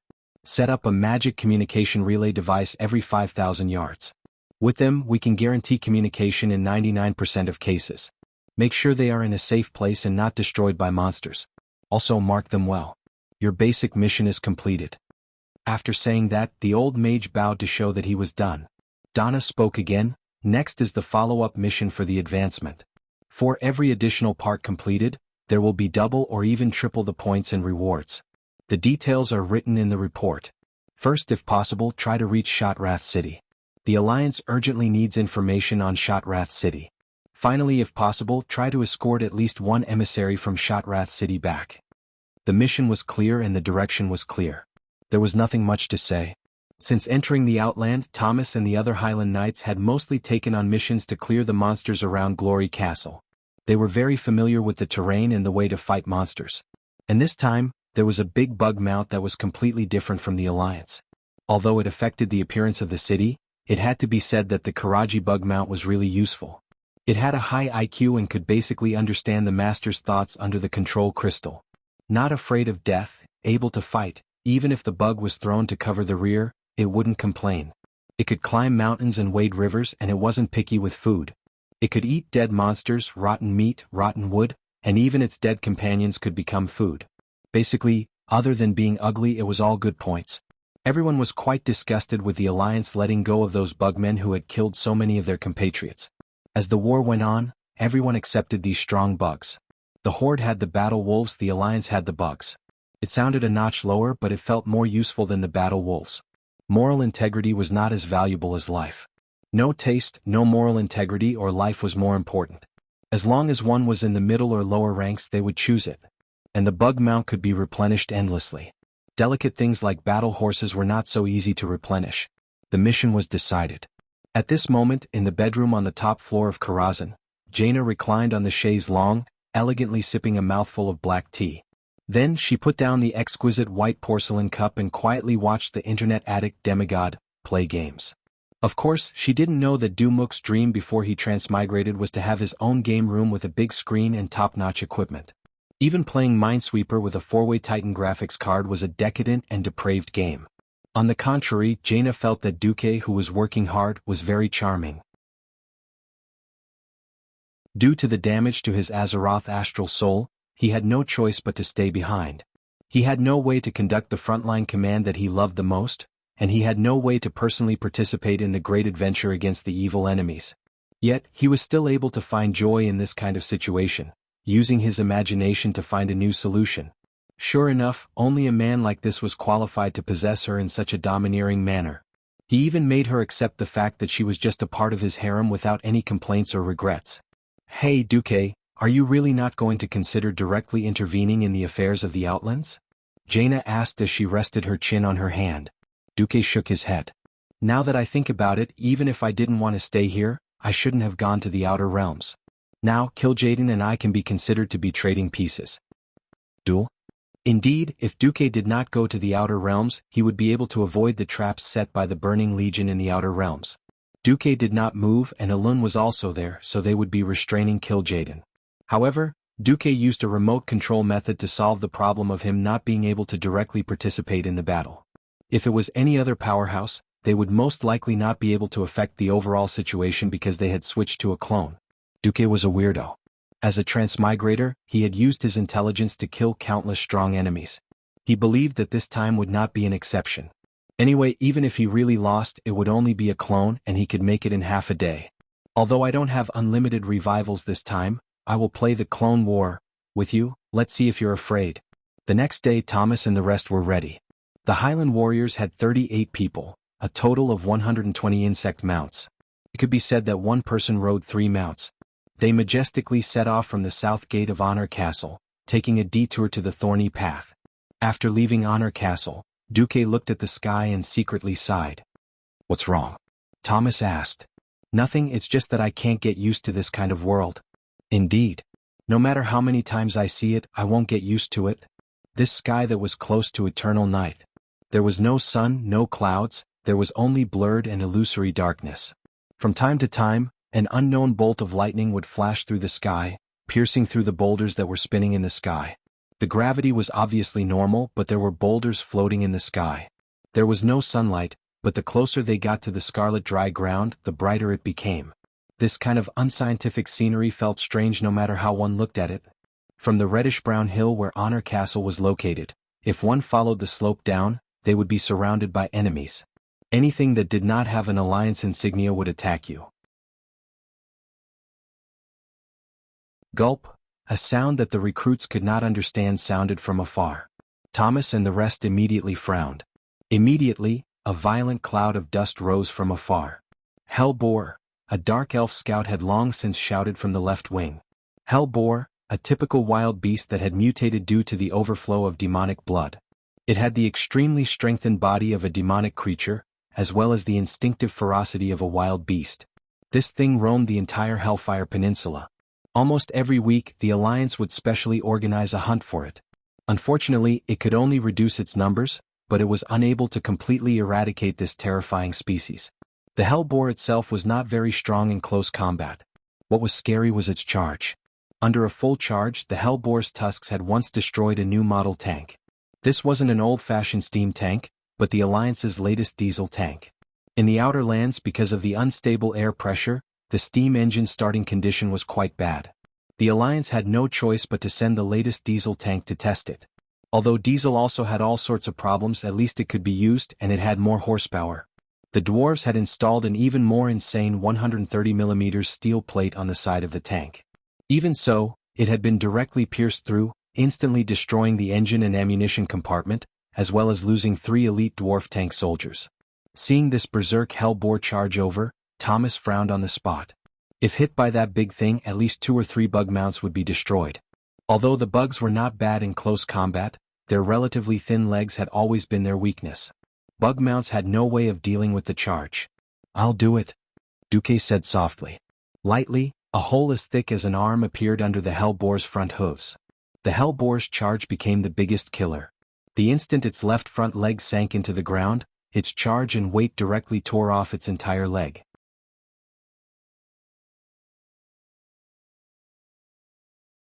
Chapter 1387. The Dry Land, the Howling Wind. The atmosphere was scorching hot, devoid of any signs of life. What did not match the atmosphere was the team's atmosphere. Wow! Ah! The team members all screamed and jumped in joy. If it was any other team, the most common method would be to send a strong professional, preferably a defensive warrior, to take the hellbore's charge head-on, then drag it into a battle of attrition, slowly whittling down this thick-skinned demon boar. There was no other way. Creatures that had been demonized were generally very strong. But now there was a newbie rider, a big shot, personally controlled by Duque Mark Dooku. That was to turn something rotten into something magical. Unless it was an undead creature, no one would be able to endure tearing off a leg while sprinting at high speed. The hellboar, which only had 3 legs left, screamed in pain. It struggled madly, venting the rage in its heart, trying to use its hooves and horns to kill any creature that approached it. If this was a mission issued by Honor Castle, they would probably have to fight a fierce battle to take care of this thing, but they had a more important mission. "Mantis shrimp, let's go." Duque patted the red bug mount he was riding. The insect let out a low hum, then moved its 4 sharp and long legs and ran away. "Ah, awesome." Thomas and the others laughed and followed. The Hellfire Peninsula was a hellish place, a world where the strong preyed on the weak. If they left this 3-legged boar that weighed more than 2 tons here, it would not live for long. Moreover, this place was not far from Honor Castle. The guards on the guard tower had already seen this scene. Just because Duque and the others did not accept the mission didn't mean that others did not. As a matter of fact, there were already other teams eagerly rushing out to take advantage of the situation. Thomas and Duque did not care. The group of people swaggered off. The bug mount was very fast, over 40 kilometers per hour. But because of the strange curvature of the bug's legs and multi-joint shock absorption, it was not as bumpy as a horse. Not long after, the towering Honor Castle behind them disappeared into the horizon. A day later, the outermost guard tower in the southwest of Honor Castle was also left behind. The team had completely left Glory Castle's territory. Yeah, Thomas used a very standard charging movement while holding a lance that was over 5 meters long in his hands. The sharp spearhead accurately pierced through the head of a steel-toothed marauder while moving at high speed, and the rather tough head of the marauder directly exploded like a rotten watermelon. Purple blood splattered in all directions. At the same time, the center of the spear that was supposed to slow down the momentum of the knight and the lance exploded. "Let's go." Thomas did not stop and called for everyone to continue the assault. This insect also had a 4-legged pedestal-like base. Its lower body was very similar to the Karaji insect people, but its Magata-like upper body was abnormally ugly. However, its mouth full of buck teeth was not just for decoration. Duque had personally seen an Alliance knight get his upper body bitten off less than 20 meters in front of him. Please note that the entire upper body was bitten off together with the 5mm thick plate armor. From another aspect, this reflected that Thomas's shot was quite exquisite. For a giant insect with high speed and agility, he could still change the direction of the spearhead while charging at high speed along with the head of the steel-toothed marauder. This skill was like stabbing a matchbox with the spearhead at 60 kilometers per hour. Was amazing. Should it be said that he was worthy of the title of Highland Knight? Along the way there were no hordes of monsters, but there were still all kinds of losses. 3 Kiraji insect mounts had their legs broken. Because they had just set out, their supplies were still quite full. They could only move the most important supplies, abandon the excess goods, and let the 2 insects fend for themselves. 2 cavalrymen from Lordaeron were ambushed by a void demon. Half of their bodies were swallowed and there was no need to pull them out. Only half of them were left on the spot. Duque used a round of arcane missiles to finish off the void demon, which could be considered revenge. After spending 3 days, the team arrived at the thorny path. Looking at the scene, almost everyone frowned. Isn't this too dangerous? Thorns were thorns, yes, but the roots were huge thorny plants that needed 2 people to wrap their arms around. It was a nightmare. The only path was an arched passageway in the thorns that could accommodate 2 carriages side by side. This was the so-called path. In theory, this could lead to the Taraka forest, but no one knew what was in this path, or if the path would become smaller and smaller after entering. In the end, they were tragically stuck inside, unable to advance or retreat. Thomas used his spare knight's spear to poke at the thorns, and found that the spear was not sharp enough. If a person were to collide with it, gulp, everyone could not help but swallow their saliva. Finley, can you do anything? Thomas called out to a night elf.